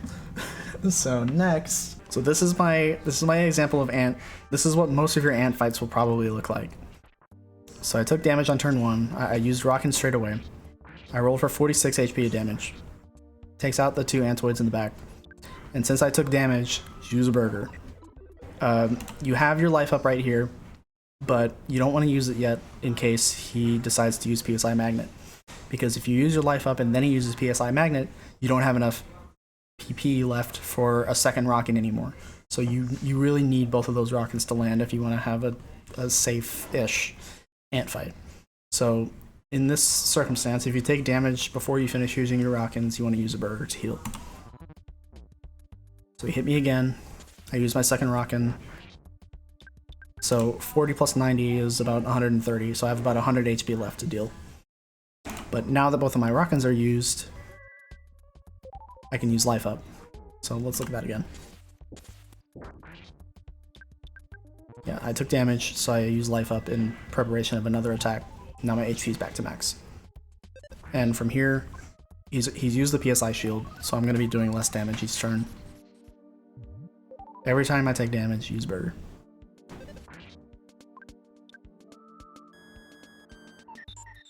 No matter what he does. PSI Magnet at this point is now an empty attack, along with defense down. If he hits you for any amount of damage, you really want to heal, if you're trying to be safe in a race setting.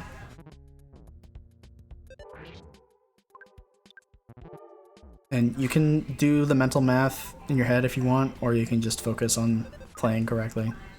Whatever outcome you desire.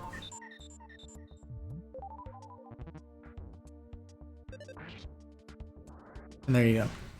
That I would say is what most of your successful ant fights will look like in a race setting. So now let's go into an example where I play risky. This is in case you want to optimize your time and save a little more time, like maybe if you're behind in a race, or if you're trying to grind for a PB. So that was a low rock and roll for the first one. I decided to heal here because of the low rock and roll. But after that, okay, so we did a strong attack, so I'm going to use the life up here. So he used another strong attack, and I prevent the death by doing that. But from here, if he does the weak attack, you can still be pretty, not safe, but like pretty okay in general. Because then you can get a smash like that and take out the shield. Good stuff like that can happen.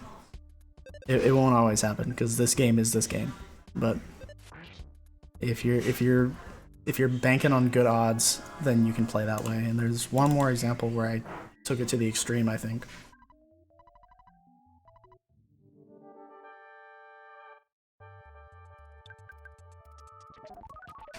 This fight went pretty well in terms of time optimization. So I had a pretty high rock and roll on the first one. Didn't take damage, so just go straight for the second one. What's up, E-Balls? Welcome to EarthBound. Yeah, so I took damage from this one and decided to keep going for the bash, especially since he hadn't used a shield at all. Got the dodge, but either way I took damage, so heal on the next turn. And he keeps doing defense down. Like, this can happen sometimes where he just keeps doing defense down and you're just free to pummel on him until he goes down. Just like that.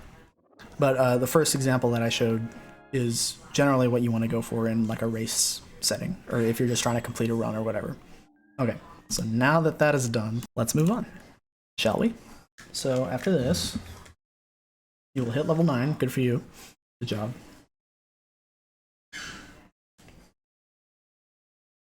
Get the giant step melody, and this heals you to max automatically, so you don't have to worry about healing anywhere else.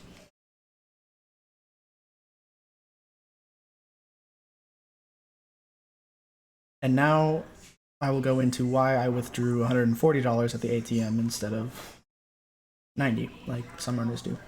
I have $73 left.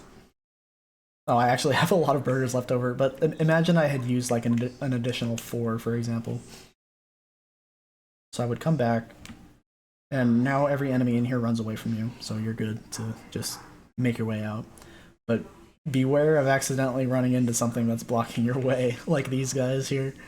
If you get a green swirl, you can automatically run away from anything you run into, but generally you don't want to get into any extra fights. There's a hamburger right there that you can get for free.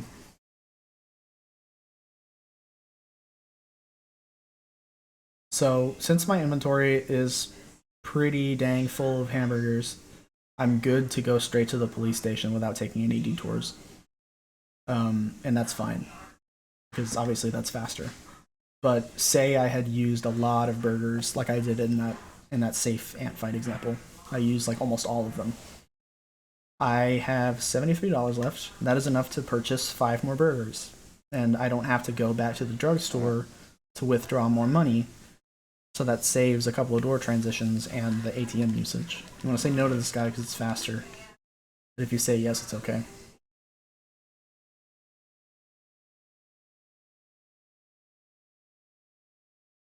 So if you're coming back this direction and you need more burgers, the bare minimum you want to go into the police station with, I would say, is 5. So since you have $73 left and you haven't died to Ant, if you die to Ant, obviously this becomes irrelevant. But you can go in here and buy 5 more burgers, and then you're good to go.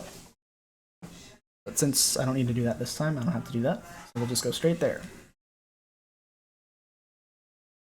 Did I take examples of this section? I don't think I did. No, I didn't, because cops can be pretty variable, but it's like I didn't want to redo this fight over and over. Just because there's a lot that can happen. Honestly, if I somehow die here, whatever, we'll make up for it. Anyway, you want to say yes to him.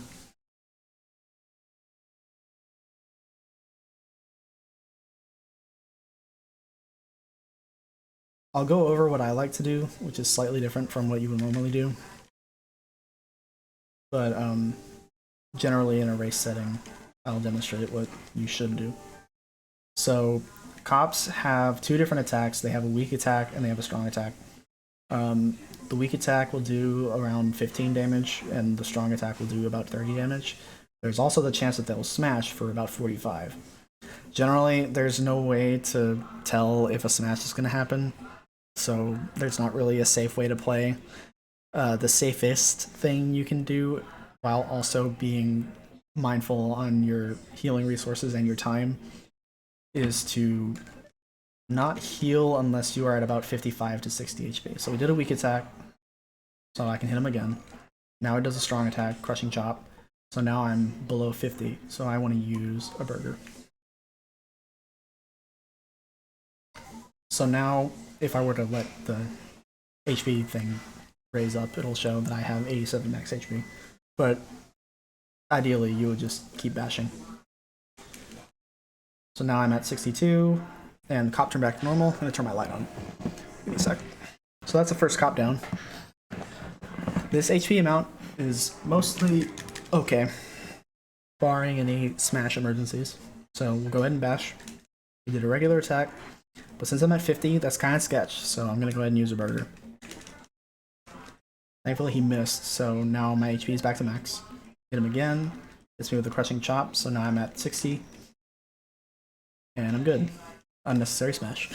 But these cops go down in 3 hits. They have 75 HP each.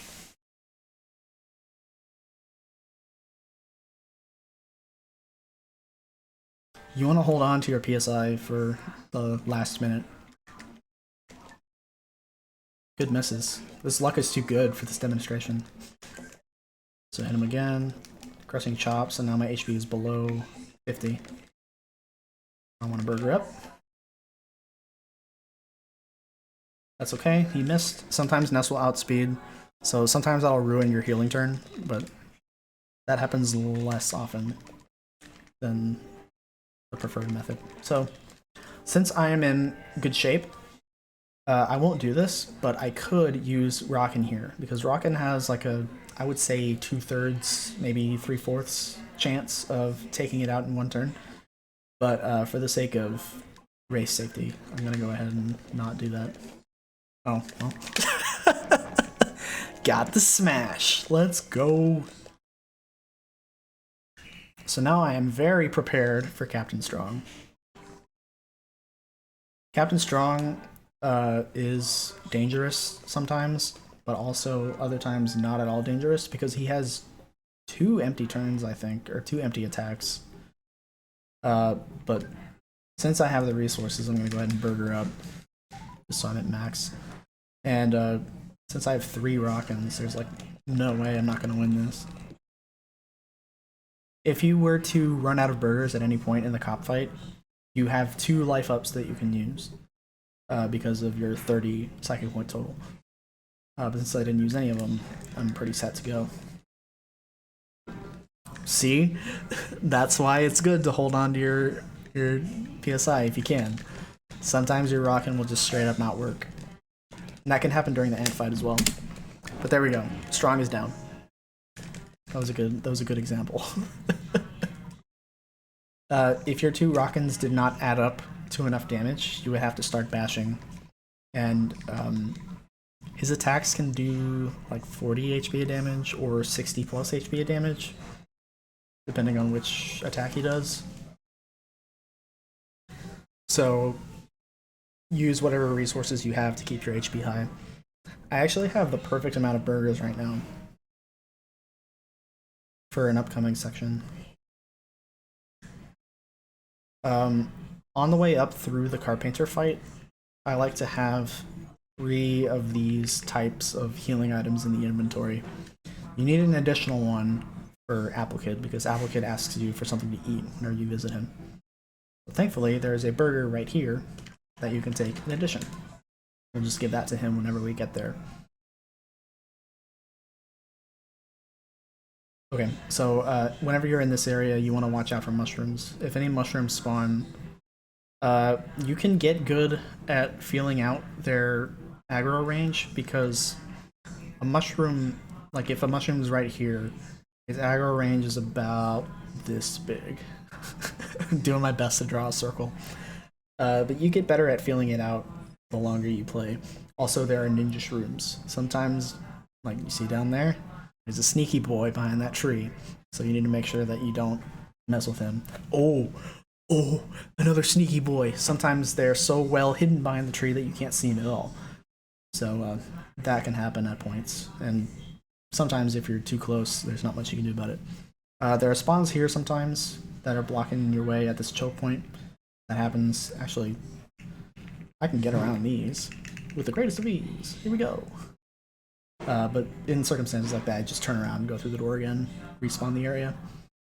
So you want to go this direction so that you're in between the cycle shop and the department store. And there are multiple routes through Twoson, but we're going to be going with the most conventional racing one that most runners use. So when you get to the department store, you want to go in, go to the ATM, withdraw $500.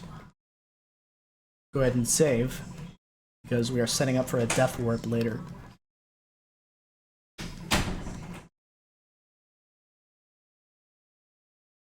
Make sure you don't scroll over and hit end, because that ends your run, and you will not be able to input any more buttons and do anything. So I'm going to demonstrate the fastest route to Applekid. Here we go. Go down here, hold left against this river, and in between these 2 trees, go like this. Aw, man, you ruined everything.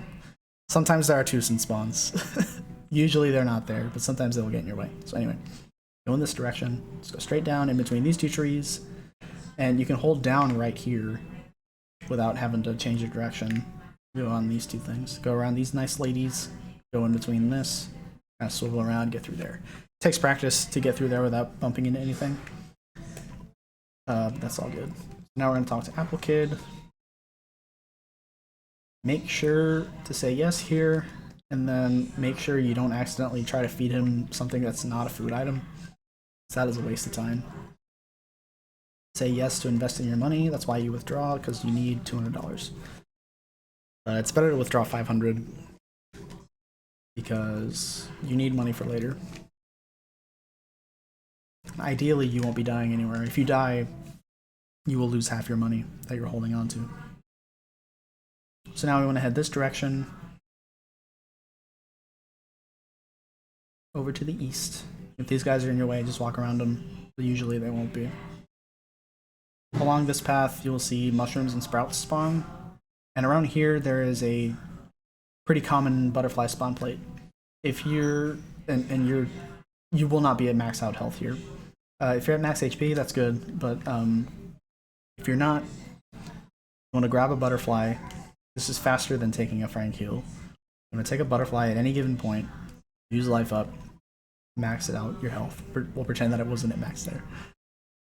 And then just grab a second butterfly at any point before getting into Happy Happy Village, and you'll be at maxed out health. there are several places where butterflies can spawn, so depending on your spawn luck, you will most of the time, like 9 times out of 10, be able to get butterflies that spawn in your favor.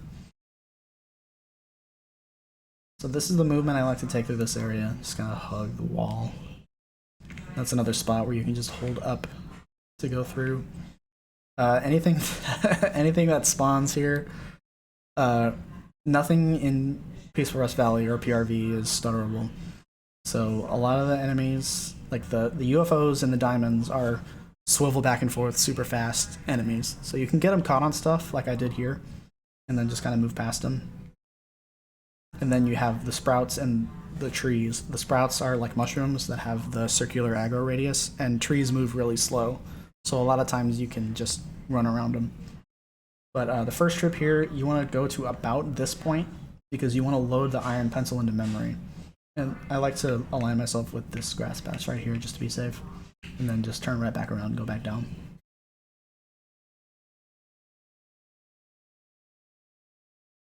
Watch out for anything that spawns. I like to play risky sometimes and just try to use the environment to my advantage to get stuff stuck on stuff, but if you're not comfortable with that, just turn around and despawn. And sometimes in a race setting, that's just the safer thing to do.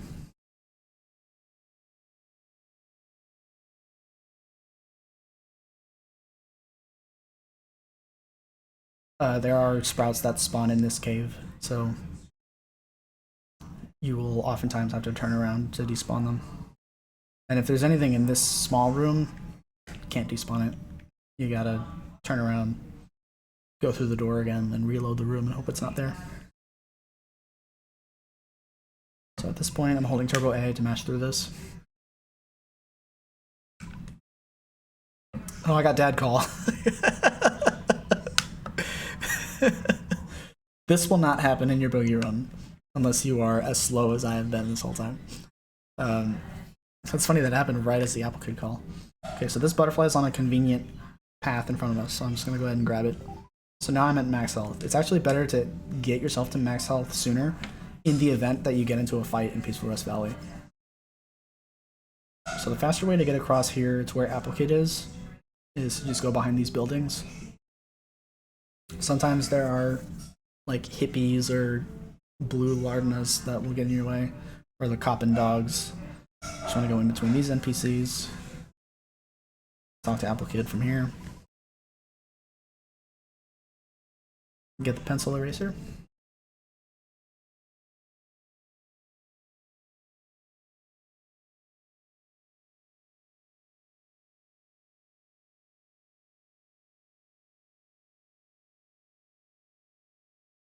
And then just kind of make your way back the way you came to get back to where you came.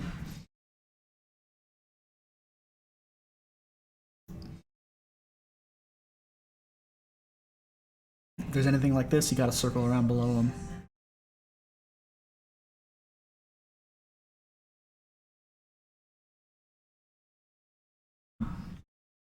No spawns here, thankfully. And no spawns here, thankfully. So now if there's anything that spawns in front of me, I can just turn around to despawn it instead of having to reload the room. Okay, so we're going to do my live demonstration of PRV first, but I have some examples that I filmed for this segment as well. So we got some spawns there, just going to turn around and despawn them. Got another one, and it's a little more aggressive. That one from below is inconsequential because we're trying to go up. And now we're here. Depending on how many items you have in your inventory, your pencil eraser will be in different spots, so you'll have to be mindful of that when looking for it in your inventory. And this is another part of the run that introduces a lot of variability, which is why I have a few examples recorded. This is a pretty deathly spawn plate right here. And a lot of times in this area you can get into what are called pincers, to where, like, say there's something up there and something down here and you can't really get out. Sometimes you'll have to make a judgment call to decide what enemy battle you take. Some of these enemies you can run away from them, others not so much.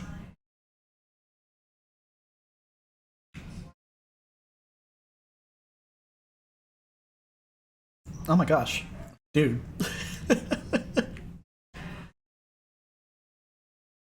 So walking like this in this particular spot is a despawn trick. So you want to go up to this tree and then just go left and then left and then down. That prevents spawns from appearing in this area because they will appear a lot of the time if you don't do that. There are butterflies that spawn in this area. It did not happen this time, but that's okay. We already have all the butterflies we need. Grateful Dead Valley. Yeah, that's the Japanese version name. So that tree is caught on...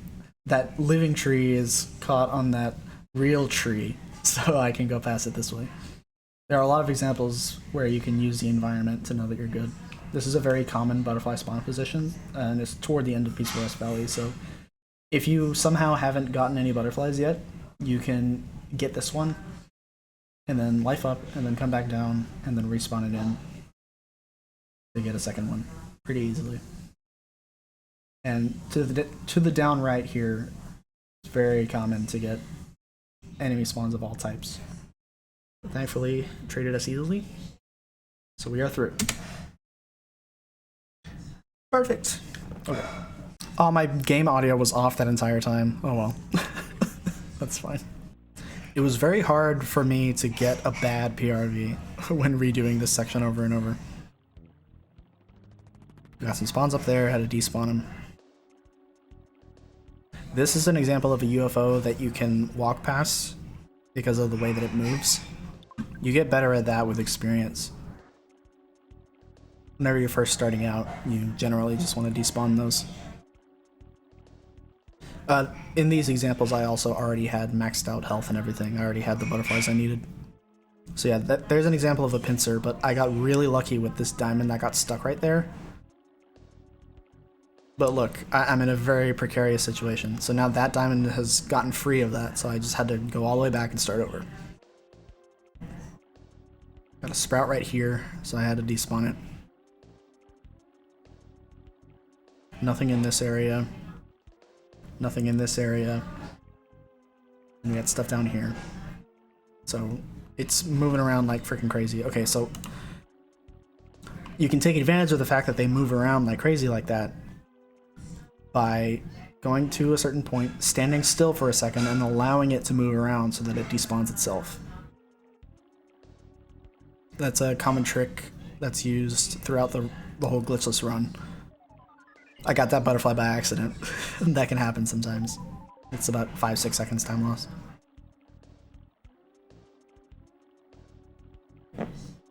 Nothing here, nothing here.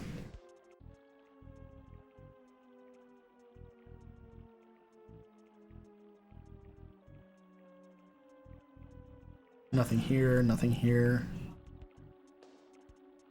Got stuff right there. Turn around, despawn it.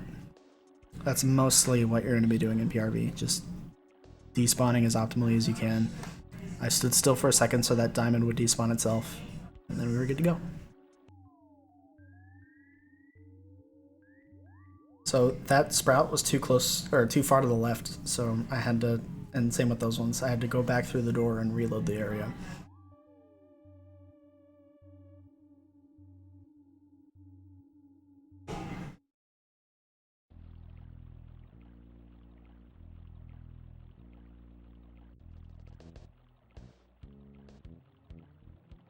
That's another UFO. I don't know how, I still don't know how that one got stuck on the back end of that tree. But ideally, if it had started swiveling toward me like this, it wouldn't have been able to get enough vertical momentum quick enough to catch me because of my walking speed. That one is blocking the pencil, so I had to go down and despawn it. Nothing I could do about that.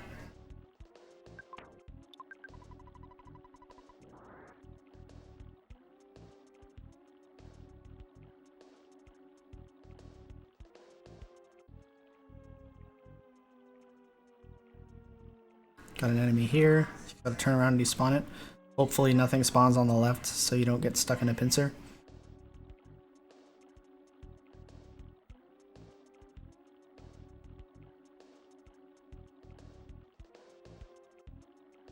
Take the safe walking. In every race you pretty much want to do that, unless you're really, really behind and you want to make up some time. Take the risk by having stuff spawn over there. Spawns down there are no big deal because they're far enough away. Stuff can spawn like in a lot of places along these paths, so like I said, that was a big problem when trying to film these examples. Ooh. Yeah, I wasn't able to... I decided to take a risk with those, which I should not have done. Because I thought I would have been able to slide past them and get into the door, but the way that they were moving was not favorable. So I got into that encounter. And getting into fights in PRV is very deadly. These UFOs have a lot of speed, so it's really hard to run away from them. So oftentimes you'll find yourself either trying to bash it out or like using a rocket and having to go back for another butterfly or something like that. These robots, I think you can run from them or you can take them out, whatever you prefer. The sprouts and the trees you can run from, but sometimes it'll take several turns and you'll take a lot of damage and stuff. But no matter what, as we all know, you don't want to ever kill the trees. Because if you kill the big trees, they will explode, and that's no bueno. Next example. So that is a position, you get a feel for this. You can see that it is just far enough to the right that you can tuck yourself snugly in that little alcove and despawn it without having to reset the room. You get a feel for that with more experience. Sometimes it'll look like it's far enough to the right, but it will be like just a couple pixels off and it won't work.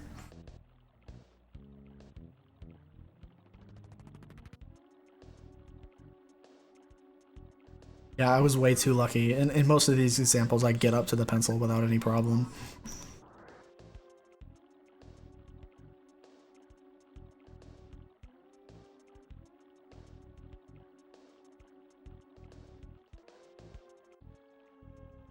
So there's a pincer. Yeah, there's a pincer right there. And in this example,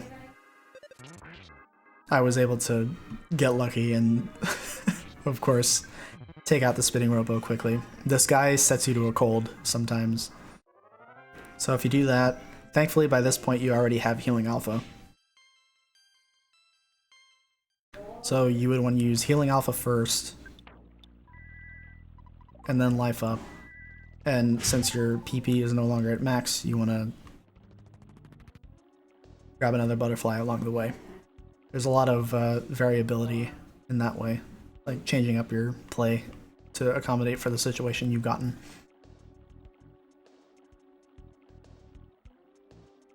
So there's a butterfly right here. I decided to go for it.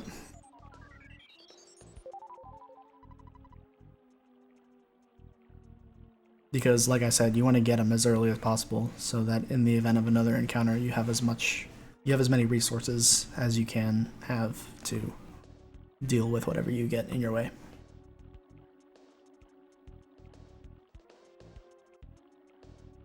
So that was a risk by allowing the tree to come down like that, because now I'm pincered. Sometimes you would want to turn around and despawn the tree from above, just so you don't get into this situation.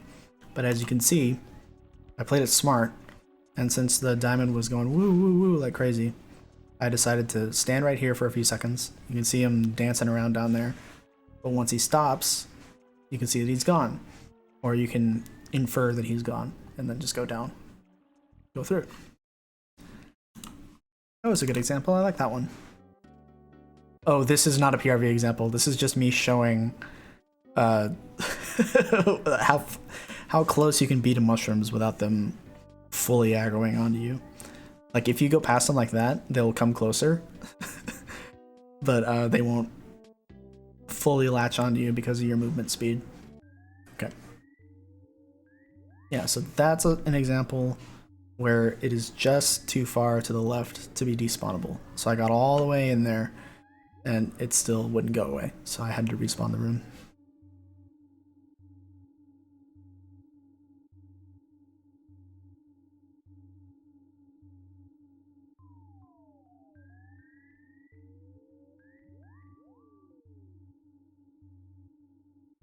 This right here is why Twoson RNG Manip was created, because runners got super tired of dealing with those spawns inside of those caves.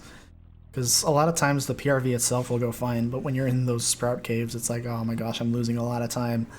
Because every time you leave and come back from the first sprout room, it is a 5-second time loss each time you do it.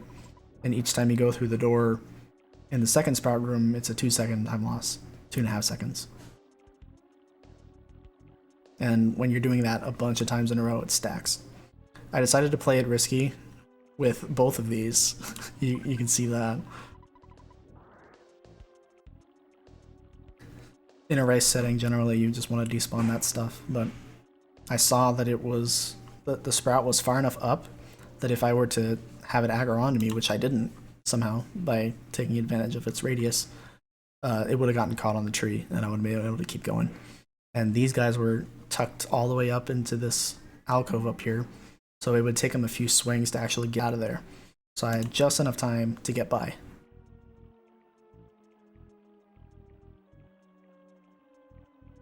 The sprouts were blocking me, so I decided to go for the vertical despawn since there was a tree over to the right. I cut that down left a little early because of that diamond, but thankfully I was still okay. There's a fake tree right there, so I took a alternate pathing to where it would get stuck on stuff instead of running into me. Sprout right there, nothing to do about that but despawn.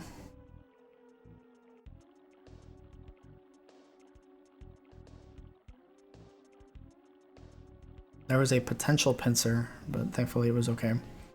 And by taking advantage of the UFO's aggro radius, it's a lot wider, obviously, but I was able to kind of sneak against the wall.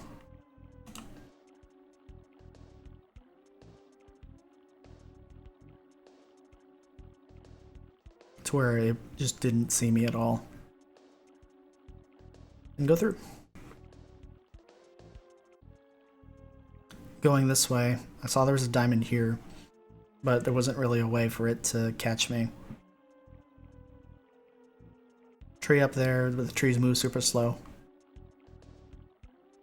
Avoid that butterfly like the plague, because you don't want that time loss.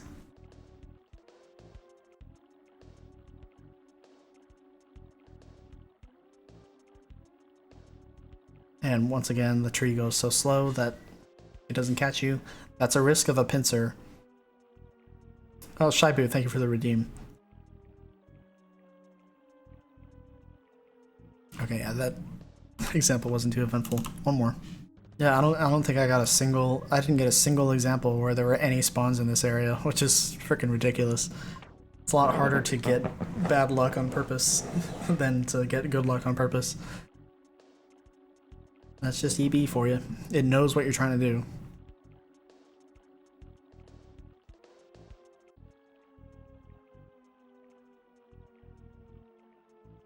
Yeah, sometimes despawning an enemy will result in another one spawning in its place, and there's not much you can do about it. And sometimes it'll even push you back to where you have to go even further back to get rid of them. So that diamond was like, it was stuck behind there, but then it wasn't, but then it was. So I had to kind of dance around with it to make sure it didn't get me. And that's something that you just get better at with experience. I knew that their trajectory was going to have them stuck on the tree. And same with this guy. Like that's just an example of playing PRV really tough. Like a lot of time can be saved by knowing how to deal with spawns like that instead of just being afraid and despawning everything as you would if you were just starting out. Okay, and that's PRV.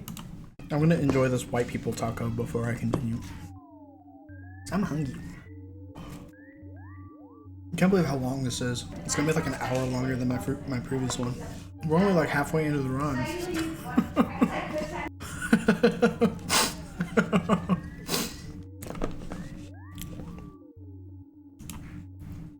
Yes, during cutscenes, this is what you do. If you're not going to the bathroom, you eat the stuff that fell out of your taco. That was good. That's just what I needed.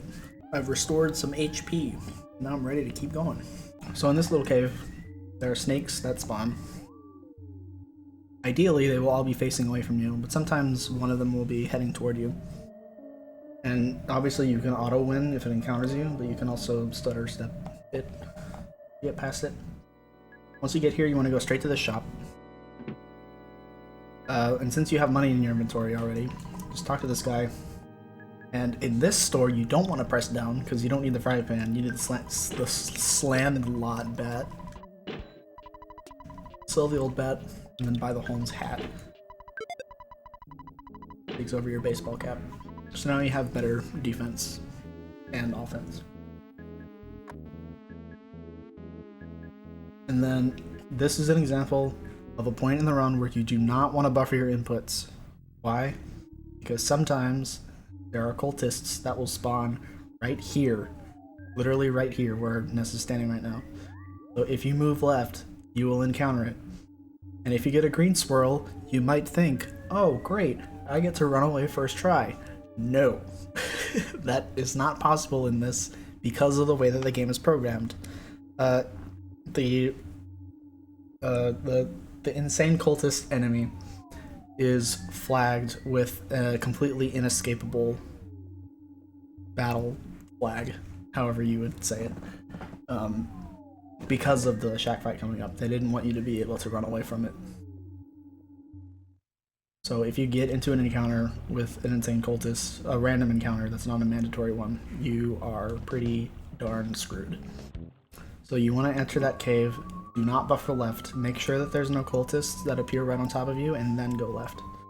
And if there is one, just turn right around right away. So you come in here, talk to Paula. She gives you the Franklin badge. And in this typical race slash speedrun route, you have to win this fight. And thankfully, since you properly managed your butterfly intake, you are at max health to deal with it. So you have 3 rockets to use. Go ahead and throw one out right away. These guys can call for help. Usually they won't, but sometimes they will a lot, and sometimes they can end your run. Since neither of them died, I'm gonna go ahead and use Rockin' again. If one of them died, it's sometimes good to just go ahead and bash instead of using a Rockin' so that you save a Rockin' for later. But I think that was a good example of what most of your shack fights will look like. So now that I'm at 43 HP, I'm gonna go back through this cave to go back where we came from. If there are any cultists, I will turn around and despawn them, but they're such an uncommon spawn that most casual players won't even know that cultists can spawn in this cave. But, you know, when you're doing speedruns and you're doing it over and over, it'll happen a lot. You can buy croissants in the store, but what I like to do, and we'll pretend for a second like I don't have 3 hamburgers already. So I like to get a fresh egg, because fresh eggs will like pretty much always max you out on your health. And you can get them for free, because as long as you don't talk to that guy down there, it'll be fine. But for any amount of HP recovery items that I don't have with a maximum of 3, I will get a banana. But since I have 3 hamburgers, I'm good to go. The bananas have a very comfortable amount of HP gain, because you want your HP at the end of the Carpainter fight to be as low as possible, and we'll try and get into how that works as good as we can. But you want to be maxed out for this upcoming fight, because it is a single cultist that you also cannot run from. In most circumstances, you are good to just bash it until it goes down. Sometimes it'll call for help. If it calls for help, bust out the rocket and just do it right away. Like that. See, now I don't want it to be hitting me over and over. You want the single cultist to lower your health to about halfway. The cultists have 94 HP each. So usually it'll go down in 3 hits. It's actually beneficial in this situation to get the vitality up, because your HP goes up by a lot. You don't want to have your vitality go up after the Carpainter fight. because we're setting up for a Deathwarp and fighting this boss at the same time. So we'll give you my live example. Since I have 10 psychic points, I can go ahead and use PSI Rockin' to try and have the fight end more quickly. But there's a lot of RNG involved in this fight. And I'll go over the scripted turn order in more detail during my examples, because Carpainter has a 6-turn cycle of attacks. On the first turn, he will always do PSI Lightning, and on the second turn, he will always do PSI Life Up. So you don't want to use your Rockin' right away, because he will just life it all back up. So go ahead and bash on turn 1 every time. So we got 1 Reflect, which is good. And I'm going to go ahead and Rockin' on turn 2. He's going to do Life Up. He recovered about 100. Pretty meh.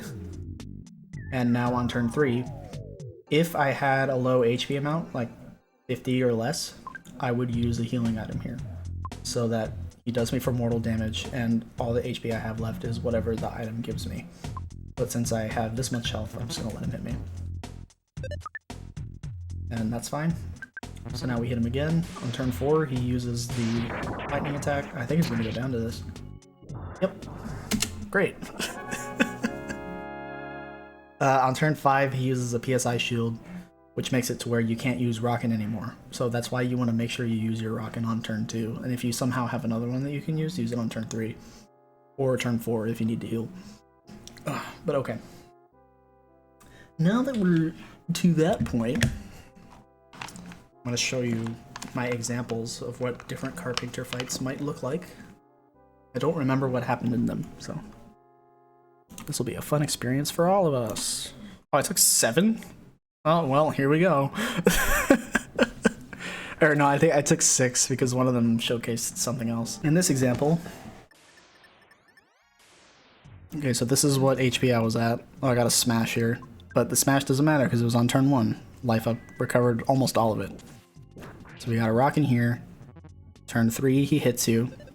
And since I had high enough HP, I went ahead and just took the hit. So now I'm at 29. Again, just like before, you want to be at like 23 or 24 to ensure that you don't die from a bash attack. The Crashing Boom Bang attack, each of the 2 times that it hits, or that it goes, it has a 1 in 4 chance to hit.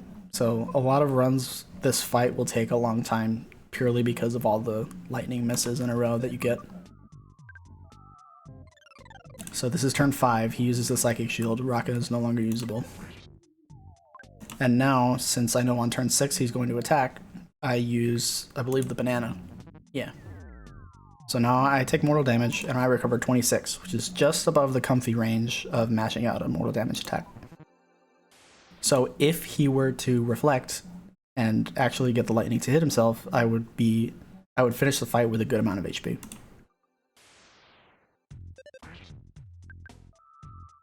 Unfortunately, it did not hit, and he got to use Life Up again, because after 6 turns, the move order re-loops around.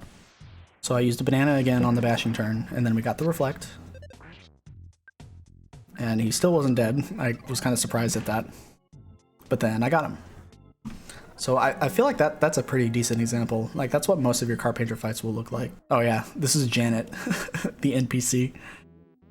Sometimes she will just stand in the doorway forever and never come out. So in this situation, sometimes it's faster to just despawn her and reload. And other times she'll just walk out of the way. Okay, so next. In this example, I'm at 58 HP. So I decided to Rockin' because I have enough PP for it. And I went ahead and used the banana just in case he did do mortal damage. And we got a double reflect, so finish it out. And that's an example of how fast the fight can go. Pretty decent. But then I got the vitality up, so now my HP is up to 70. So your HP can be at an extremely variable amount by the end. This is the single cultist fight. I think I had a good shack fight that saved a rockin', so I was able to use one here, and then the smash that nullified it. Oh, I didn't mention saying yes to him, to his dialogue option is faster than saying no. So we got one reflect, which is good, but then I used the rockin' and he uses life up and he recovers most of it. So you don't want to get your hopes up if you get a lightning hit. I decided not to heal that time, just to showcase what happens if you don't, because now I have to use a banana on a non-attacking turn, and then use another... Oh, that was also a risky play. I don't know if I did that on purpose, but I think I knew that he was close to dying, so I decided to bash for it, even though he hit me for mortal damage. Because in that situation, if you do manage to knock him out with a bash on a turn that he does mortal damage, you will end your fight with extremely low HP, which sets you up very well for the Deathwarp coming up.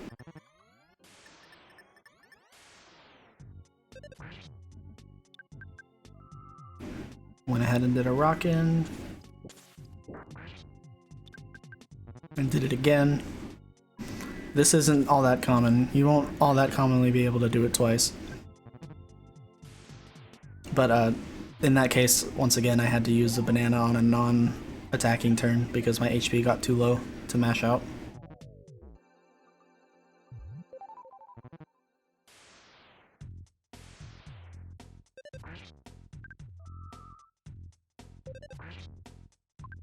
So this is a... Yeah, sometimes he'll just miss, and then you'll have a lot of HP, and then he will do the double reflect, and then he'll go down, and you'll be at super high health. That's just an example of the variance of RNG that can happen in this fight.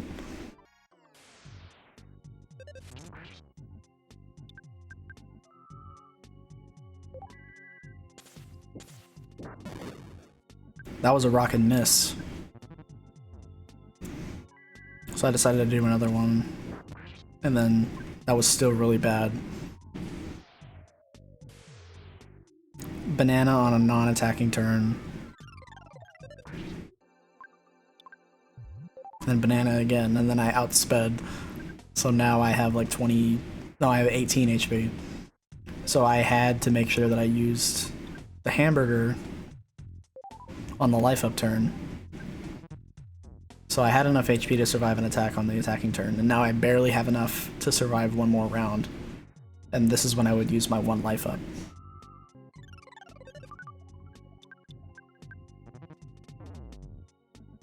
And it's unfortunate whenever you have to use the life up, but sometimes it just happens that way. You will just never get any lightning reflections, and your fight will drag on forever and ever and ever. So I get another hit. Still no reflections. I think I died here. Because he does life up every 6 turns, so all of the bashes that you're doing don't add up to very much. Oh no, I did win. Didn't I? Oh, maybe not. Did I die? Yeah, I died. I definitely died here. Yep. And that is an example of how poorly the RNG can go, and there's nothing you can do. So if that happens to you, don't stress. If you do die at any point, you're going to respawn all the way back in Twoson, so it's a big, hefty time loss, and it's not your fault, it's just the game being the game. The Deathwarp is pretty simple. Thankfully in this example I have a decent amount of HP. You really want to have like 30 or less, because the mole playing rough that you try to Deathwarp off of, he is the closest enemy to you that you can get into a fight with. But he doesn't attack every turn. In fact, he doesn't attack most of the time. Also, you can grab the skip sandwich for the final area if you want. Generally, I don't really go for it, just because it takes time to grab.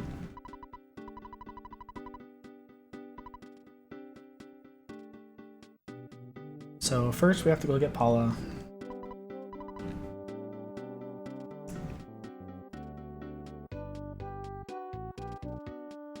Just kind of make your way this direction, and nothing else can spawn anymore because you defeated Carpainter, so don't gotta worry about that on this trip.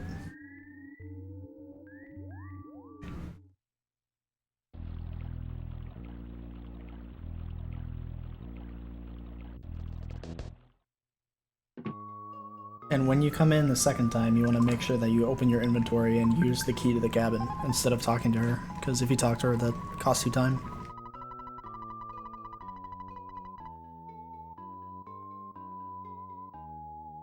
Also use it quicker than I did, because she does less walking that way.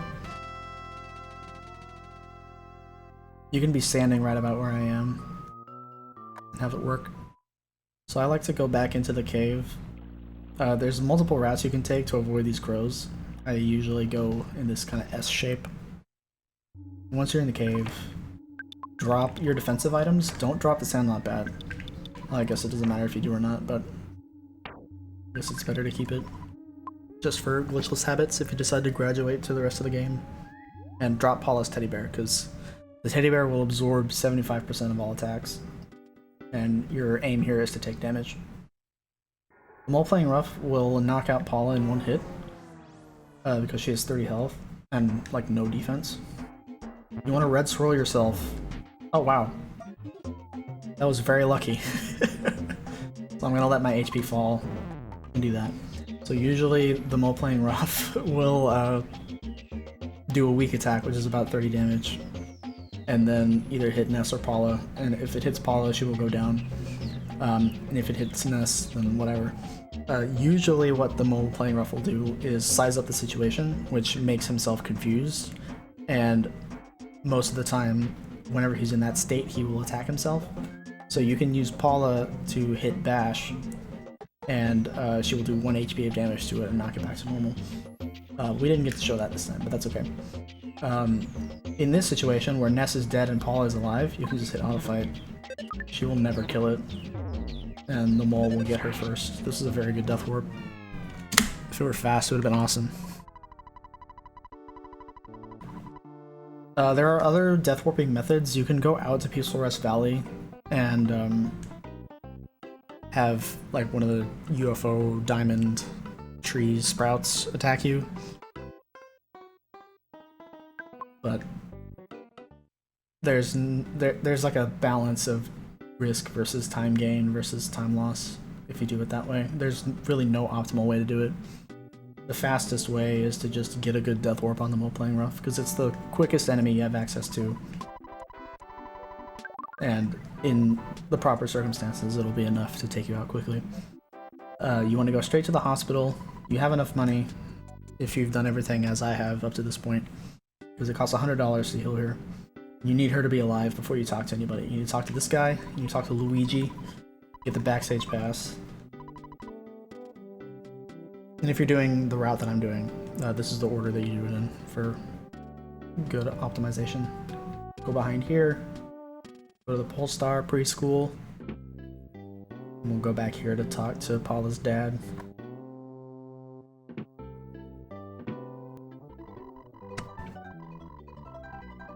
Oh, my back hurts. Okay. This section of the run is story advancement, cutscene central. When you come out of the house, this guy will be like, "Oh, I gotta," and then you go to get Everdread, and he gives you the wad of bills.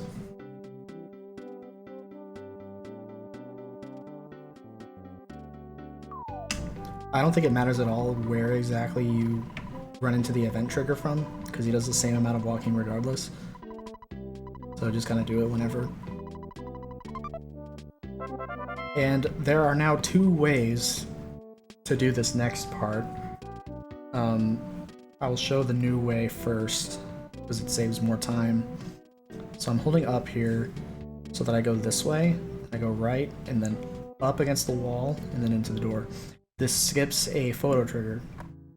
Now I will show the other way,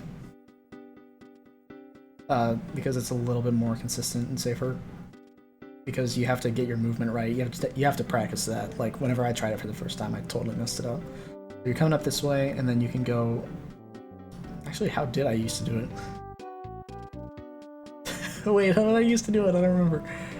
I think you just go in between these, and then go around, get to this point, and then glide off the side. Because if you move 1 pixel down from where you're standing against the wall, you will hit the photo. So yeah, I just go like this, Go around, go like that. That's the old way, and it's a little bit safer, but it costs more time because you move more. The backstage pass and the wad of bills will be in a different spot in your inventory depending on how many items you have, so be mindful of that. In this case, I had to move one extra cursor movement.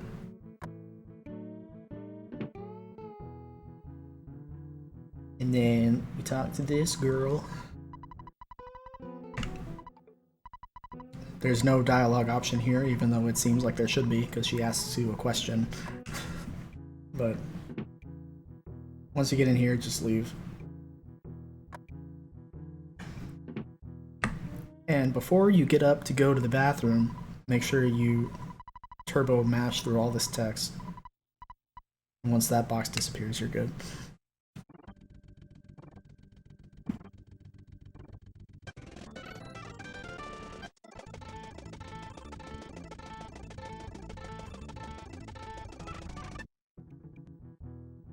So you want to be buffering down right at this point, so that you move as soon as you gain control. Hold down, talk to her from behind, she moves out of the way, go around her. Go into this room, go behind the desk. Wad of bills. Do not talk to this guy, do not talk to him. It is so annoying if you talk to him because he rambles on and on and on, and you have to mash through all that text. Remember to give him the wad of bills instead of talking to him. These guys say their spiel. And now, here's the next point of controversy. The left versus... oh, excuse me, Chad. That's Chad. He gets in your way a lot. Left side versus right side bus. I'm going to show you the objectively better way. See that? I aligned myself with that little diagonal crease in the sidewalk, and then cranked it down left, and then moved left when in front of this telephone pole. It's faster, but it takes practice. The other way to do it, if I can avoid messing up, left side, go around the left side. You never chance hitting the photo trigger, and it's easier because you don't get caught in between stuff. But, once again, objectively better method. Say yes to him so that you can get on the bus. And there you go. Don't forget about that little "hey sidewalk, get out of the way" text. And then you get another quick break. We've got 4 major hurdles left in the run.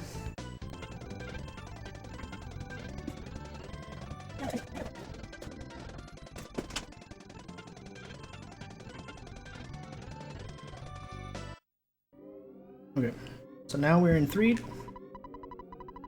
This guy says a bunch of stuff, and then they get the hell out of here.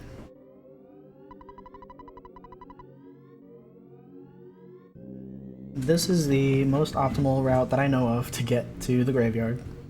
The graveyard is annoying. I didn't take multiple examples of it. We're just gonna hope and get a good one. So I like to take this route to where I get up here in between the trees and the graves. Unfortunately, there are spawns, so we gotta turn around and get rid of them. Whoa, whoa, whoa, whoa, whoa, whoa, whoa, whoa. Who goes over here? I've never gone over there. It's because I'm playing slow. Yeah, once you're in here and there's nothing in the area, you're generally safe. Generally. You want to move up into this alcove to see if there are any flies up there. If there are, I like to do this trick. Just go straight down. You don't have to glide on that, but I glide on this. As soon as you glide on that, boom, just go straight back up. Usually they are gone. And once you hit this grass patch, you can turn around, go down into this alcove in case there are flies and stuff to the left. If there's not, then you're good. And going down to the right through Graveyard is a lot safer than going up and left, I think because of the same despawn related reasons. Follow this lady into the hotel. Thankfully I didn't get into any encounters. If you get into an encounter, it's okay if you die, because you will not lose that much time. You will just wind up right back where you started in 3, just have to go through the graveyard again. But if you win the fight, and if you win the fight with Paula alive, you can use Paula's freeze, by the way. If you get into a fight, you can use her freeze. It doesn't cost very much PP and it does a lot of damage. She will level up and learn PSI Fire, which is actually good against Boogey Tent. but most runs you won't be in that situation. So you wake up here, check the door, see it's locked, and then Paula sends out her message to Jeffy boy.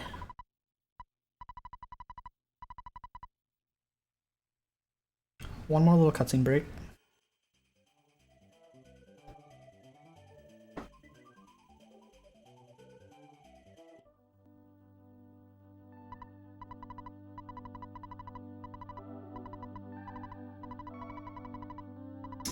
Those toolboxes and stuff on the floor have a weird hitbox, so you just kind of want to avoid them altogether.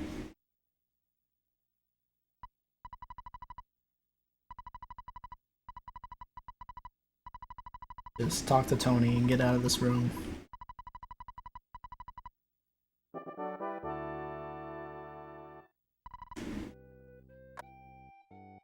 Just hold left, glide on the wall until you get to the door, and then go in the first door on this floor. Talk to our good buddy Maxwell. He says a bunch of stuff and wastes your time. No way around it, unfortunately. He gives you the broken key. And I'll show the fastest thing to do here. So get to like right here-ish, open your goods, press up once, drop the broken spray can, because whenever you go to sleep right before the Tessie cutscene, Jeff will always fix the broken spray can in his sleep, and it costs you a few seconds of text, and you don't really need the defense spray unless you decide to take it to Threed and for whatever reason you feel uncomfortable fighting Boogey Tent and you decide to sell it off and buy a few bottle rockets, but generally that's not going to be a thing. So then you go back into your goods, use the key to the locker. Key's bent, doesn't fit in the keyhole. Go back.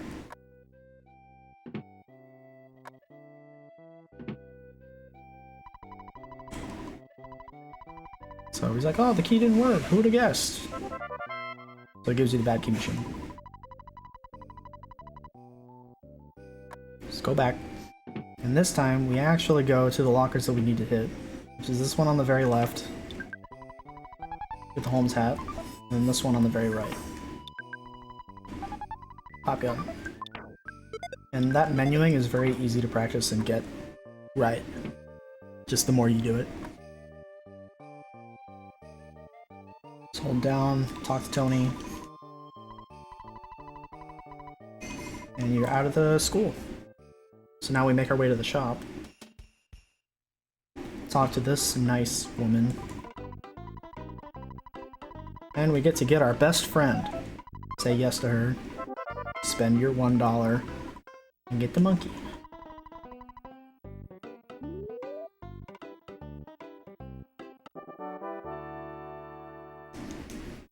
Bubble Monkey is awesome. /S. As you see, it will stop randomly and then run to catch up to you, and this causes problems. I like to... Okay, so if you're in a boogie race, we'll actually do this. Well, whatever. If we were in a boogie race, it would be a good idea to take this dog, because it's easy to beat, and it gives you levels for the next fight coming up. But you can also, in the name of time save, just go over here and despawn it. Except this time I was playing too slow, and yeah, not great. That's okay. We'll get into the fight. Take it out. It goes down in one hit from Jeff. And sometimes it drops a bread roll, which is actually a useful healing item to have in this upcoming section. So now we just head this way. One thing I learned, don't go up around these trees.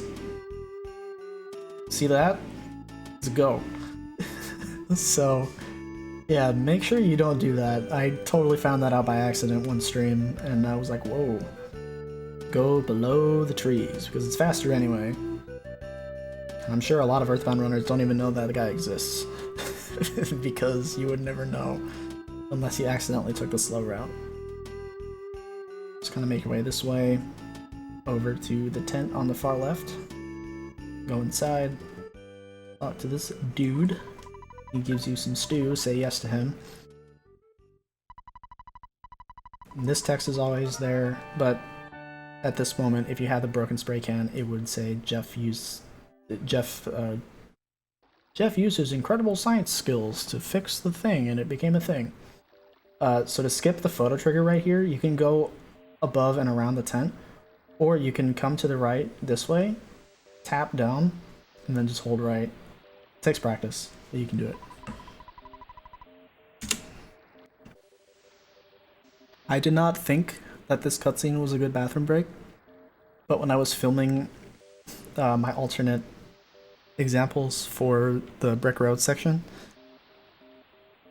each time I filmed it, I had to, because in that tent that you see on screen, there is a phone in there.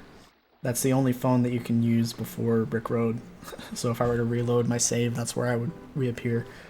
So I activated the Tessie cutscene and I went to the bathroom because, you know, by the time I'd be back, it'd be finished. And I took my time. I wasn't like trying to rush or anything. I came back and the cutscene was still going. So if you're like dying,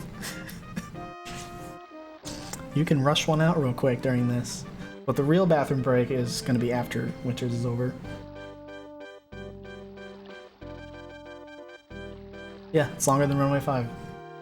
Correct the mundo.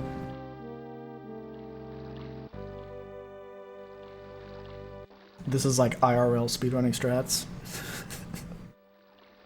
Mixed in with gameplay speedrunning strats. Okay, so the way you get to Brick Road, don't go straight down, because there's a goat that will always spawn unless you hold straight down left, and once you hit this grass patch here, go down to this grass patch, and then go down right. Wow, as if by magic, the goat does not spawn. Unanimous. Okay, so I have a few examples of what can happen in Brick Road, because there's a lot of stuff to go over, as always. Do my live demonstration first. As I said earlier, I don't know Proto 1 skip, so I'm not even going to bother trying to show it off. There are other runners that do, and you can find resources on that. Fighting this dog for that 1 extra HP right there saves you. Like, that 1 HP makes a big difference, because on average, this protoplasm, the worthless protoplasm, is otherwise known as the hardest enemy in EarthBound, because it is very hard to get past it reliably without it killing you. So if you fight that dog and you gain that level, that 1 extra HP, it does 10 HP of damage per turn, and it takes 3 turns of Jeff hitting it to take it down. So if it doesn't hit for 11, which it sometimes does randomly, it just hits me 3 times in a row, then we're good. But if it sizes up the situation, that's an empty turn. But it can also call for help, just like this. And you, in this situation, you can choose to keep fighting it, or you can ramp up your run chance. Okay, so we get into the run chance. Your running away chance from enemies is based on your speed versus the enemy's speed. In this circumstance, your enemy's speed is greater than your speed, so on turn 1, your run chance is negative 20-something%, like, let's say negative 25%, I'm sure somebody knows the exact number. And every turn, your chance goes up by 10%. So in the first 3 turns, your run chance is basically negligible. So if you want to ramp up your run chance quickly, while also staying safe and not dying necessarily, hit defend. If it hits you, it'll do 5 damage instead of 10. Oops. Okay, so now my chance is like 20-something, and now it's like 30. So now I can run away, and there you go. It's a much more likely thing than if you were to just attack it and hope for the best. This duck can be skipped, and I have examples of the duck skip, so it'll be okay if we don't get it this time. But I managed to drag him down and bring him down, even though it was kind of slow. But okay, we should be able to get past him. And now we gotta skip the second proto by taking advantage of Bubble Monkey's stopping. Go down right here, and boom, we did it. Okay, so that is a horrible demonstration, but it's okay, because we got some videos to go over, so we can look at it more slowly. So in this one... Oh, I was trying to do the swag open. It doesn't lose time to open the present before the fight hits. Okay, so that was an 11 HP damage attack. So I decided to use the boiled egg. That's one safe strategy. This is assuming you didn't fight anything on the way here. So Jeff is at level 1. On the first turn, if it does damage to you, you can do kind of like the Pogo Punk. Use your boiled egg to get your HP back to max, so that you can take it out without it killing you, hopefully. Scoot back a little bit.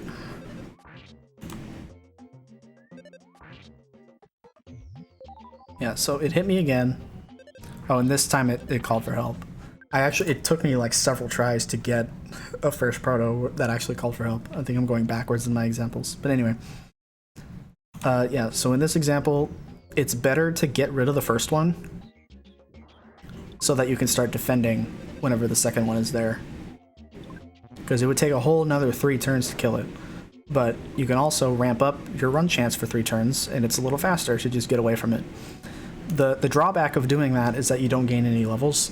So if you fight the second protoplasm, it's basically exactly the same as fighting the first protoplasm. But there's always the chance of skipping the second protoplasm if you can get it right. So basically this game is hard, and going fast is really hard. I decided to go for a duck skip here, but I realized that it was just too far out of my aggro range for me to be able to pull it to the right. So you can slide past him if he decides to stay right here, and it's RNG whether he does or not. And it's probably also based on the timing at which you enter his aggro radius. But in a situation like that where he's like right here, it's better to just go ahead and fight him. The Mad Duck usually won't attack you. Like, most of the time, it just will make something spin around or make you lose your focus or whatever. And it takes usually 4 hits to go down, sometimes 5. It's just a time loss if you wind up having to fight him. Duck skip is not that consistent. It's more consistent than it used to be, because strategies have been discovered to make it easier.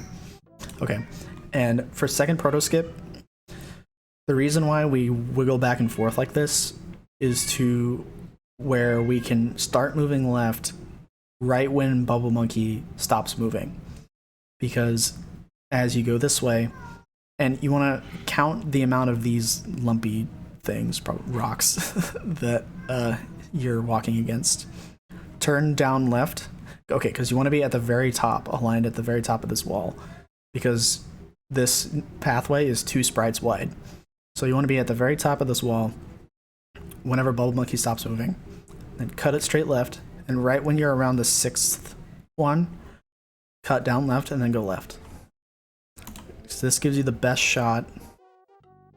See, okay, as soon as Bubble Monkey stops moving, go left, cut down left right around there, and the present will go pshoom in a straight line, and thanks to your movement timing.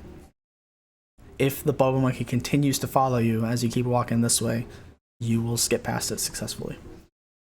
This takes practice, and it's also RNG dependent, depending on how Bubble Monkey decides to move. So if you don't get it, it's not always your fault.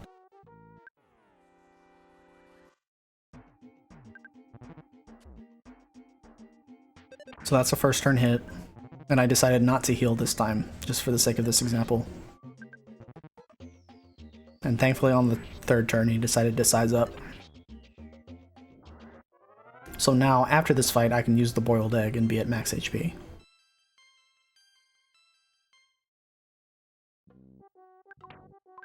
And this duck is in a good spawn position to drag him down. So, okay, the way that this works is the ducks, like any enemy, they have like a specific radius around them that is like their aggro range. So I moved into its aggro range to drag him down, and then I moved left to glide along this wall so that I would exit his aggro range, and then he would RNG in a random direction, up, down, left, or right. In this case, he went back up, so I went back up into his aggro range. Thankfully, his hitbox is just small enough to where he won't get caught on the edge of this. So I bring him down, and then I go back this way to get out of his aggro range. And now I'm waiting for him to move left. So he moves left, and then I bring him down by entering his aggro range again, and he kind of just is already in it because he moved closer to you. So now he's down here, and now odds are in your favor that he will not be able to come back out, and you'll be able to just walk right past him. You see that there is a chance that he can just upright and then just gun for you, but getting stuck on this thing is very common for the duck. So that's how the duck skip works, and that's like the best way to go for it. So now I'm setting up for second proto again. Bubble Monkey stopped moving pretty fast, but he stopped moving again. So if the present touches Monkey, it still initiates the battle, even though it's not touching Jet. So in that example, we did have to fight this guy. But thankfully, since we already beat the first one, this guy usually goes down in 2 hits. Not always. Sometimes it takes a third hit, just based on damage rolls. In that situation, it took 3. But if you fight both the first proto and the duck, you know for certain that he'll go down in 2.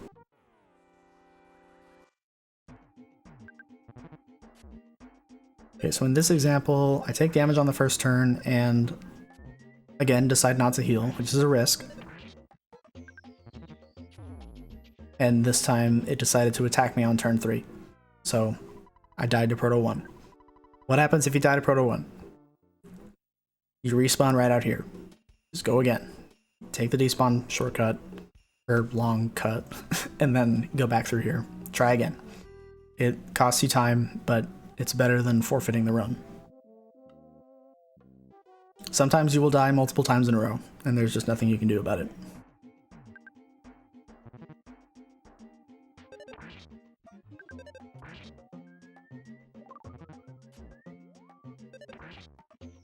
Thankfully, he didn't attack on the first turn this time, or the third turn, so we were able to do enough damage to knock him out.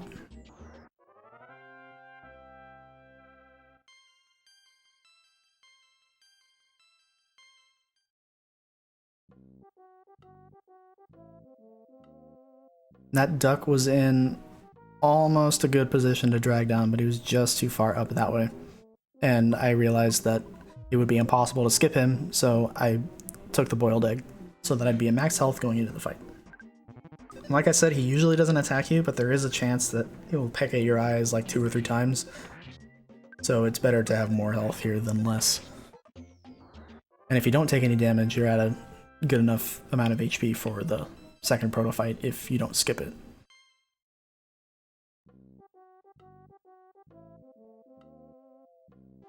I noticed there that I wasn't perfectly up against the top wall, so I made an adjustment. Because sometimes if you turn around, like you'll swivel downward, for example, and then you'll be like, oh, I'm like a couple pixels off from the top. So I took an adjustment, and unfortunately I wasn't able to skip it that time. But since I fought both the protoplasm and the duck, even though I missed on the first turn, I know it'll only take 2 hits for him to go down. And that's that.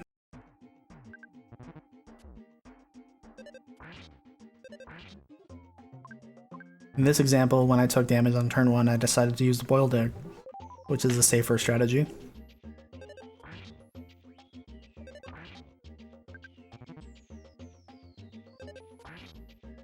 And thankfully he didn't damage me any further after that, so my HP is still at max. And that duck is in a good position, so I drag him down, leave his aggro, wait for him to move left. He moves a little bit left and up, so that's not far enough left, and see, the duck can just be janky sometimes. But then he moved left, and I brought him down. So when he's like a decent distance to the left, it's safer to make sure that he doesn't... Yeah. And then, yeah. Second proto skip successfully done. Pretty good, pretty good, pretty good. Okay, and the duck was in a good position, so I drag him down. Wait for him to move left. He moved up and got caught against that. So he moved left, drag him down.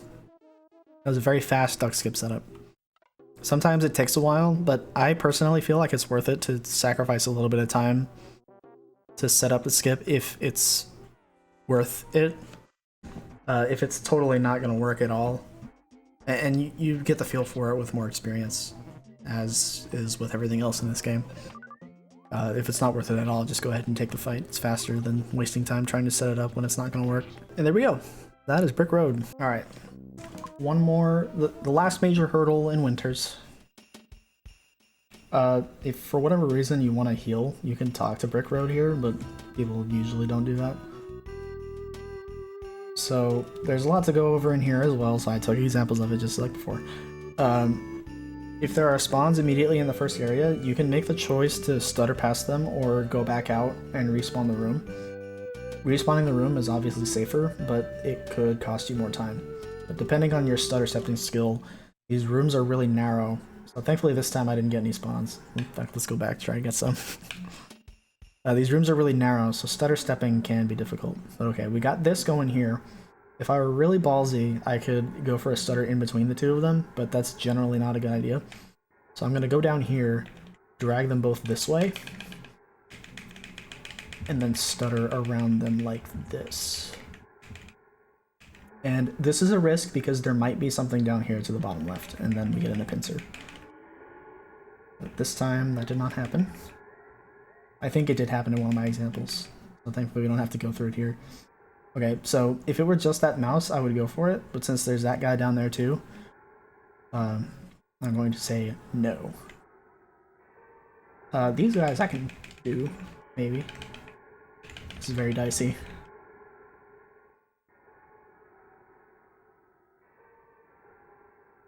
Very close.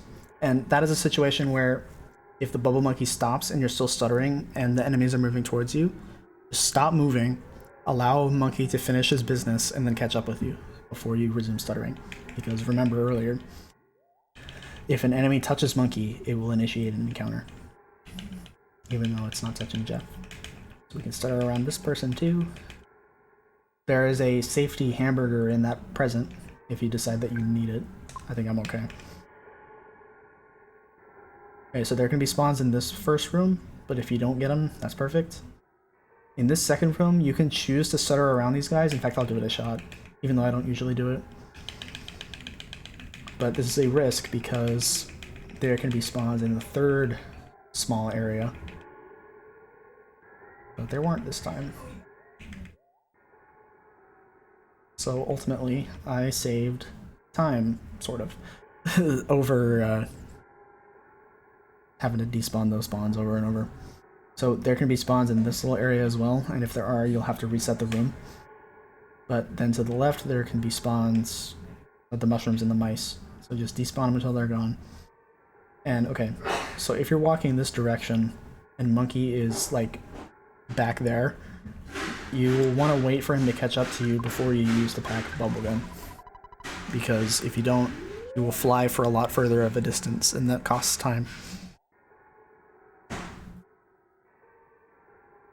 In most races, after you do this, you'll want to go down here and grab this bottle rocket as a safety item.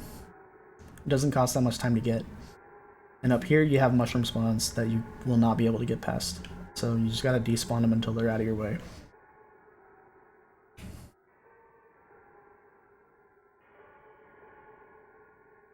Take advantage of the vertical despawn distance. And now these guys are over here, so they won't be able to get you. And now we're done. Oh, I didn't split it, Brick Road. It's fine. I'll just walk down, talk to this lady monkey, and then they will go off and get married. Good for them. Mazel tov. Look at this pace, guys. I'm plus 2.5 hours. So these cave boys are slow, but if they're in your way, just find a way around them. There's multiple paths you can take, but the one I just took is usually pretty good. Go inside the lab, talk to Dr. Endonuts, and I like to hold Turbo B here because saying no to the first dialogue option here is faster. The second one, he says the same thing regardless. But if you say yes to the first one, it's not that big of a time loss.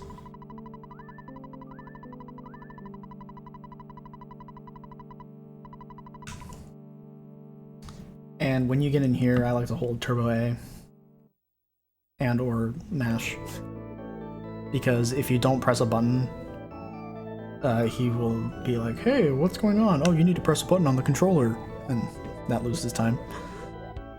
And Once it takes off, you have yourself an actual good old-fashioned bathroom break.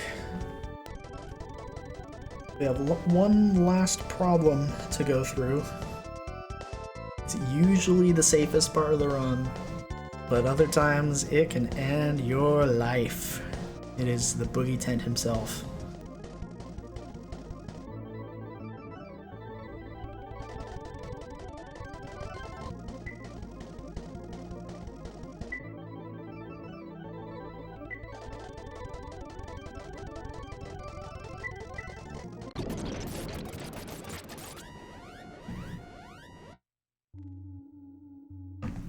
Alright, so I'm holding Turbo A here because Jeff asks a question, you want to say yes to it. There is another text skip with this door. If you are able to approach it and open your menu far enough away, but also close enough, like this maybe, you should be able to go to your goods, go to Jeff's inventory, use the bad key machine, and the door opens. It's not easy, it takes practice. This is also an area where you don't want to buffer, because there might be spawns out here. The trash cans are okay, but if you see flies or zombies, it's no. Grab this teddy bear. Every run you want to get it, unless you're in one of those crazy tournament races where there's like a handful of seconds of difference between you and the other person. If you want to be safe, if you want to be absolutely gosh darn safe, you can cut left here, talk to this arms dealer. If you have the defense spray, you can sell it. I don't have it. But you can buy bottle rockets on Jeff. But yeah, you can only do that if you have the defense spray. Apparently, I have no money.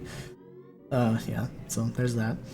Just head down this way and be mindful of any 3'd spawns, because there are spawns in 3 that are annoying. Especially the zombie dog that's down here. If there's a zombie dog down there, you're gonna need to just book it, turn back around. If there's anything over there, you're good. As long as you touch the event trigger, after the fight is over, any enemies on the screen will despawn. So, the fastest way to do this is to just go defend, BBR. Use Jeff's big bottle rocket that he has. The big bottle rocket can do anywhere between a 2-digit number of damage and 750. So in this example, he did 400. So Boogey Tent has 579 HP, according to Shin. And if you use PSI Rockin' and the safety rocket you got, in this situation, he should go down okay. There we go. The way bottle rockets work is kind of complicated, but it's 5 regular rockets that go off in a row, and each regular rocket has a chance to miss based on RNG and Jeff's speed versus the enemy's speed. So that's the reason why the big bottle rocket has such a big range. It's any number out of the 5 that hit. It's very uncommon that you'll get less than 3 of them. And more than 4 of them. But optimally, your big bottle rocket will take out Boogey in 1 hit.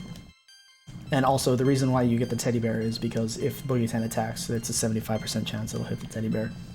Because if it hits Jeff, and Jeff dies before he can launch his big bottle rocket, you're screwed.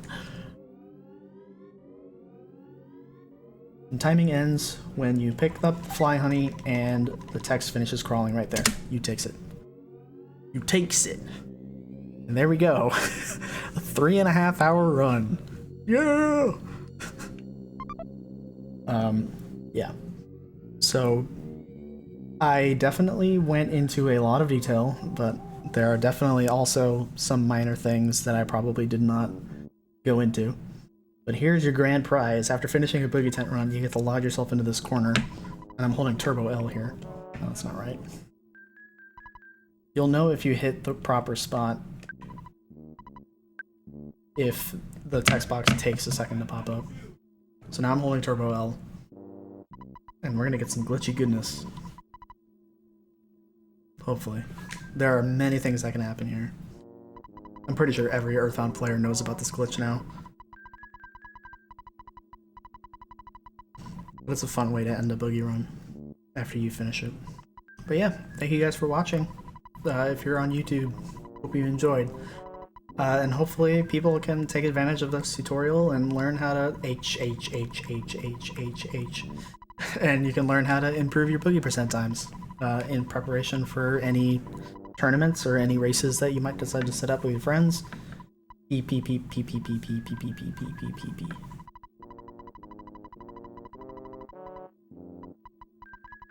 And yeah, this is also a good entryway into the full glitchless category. If you can get good at boogie percent, you can get good at the rest of the game.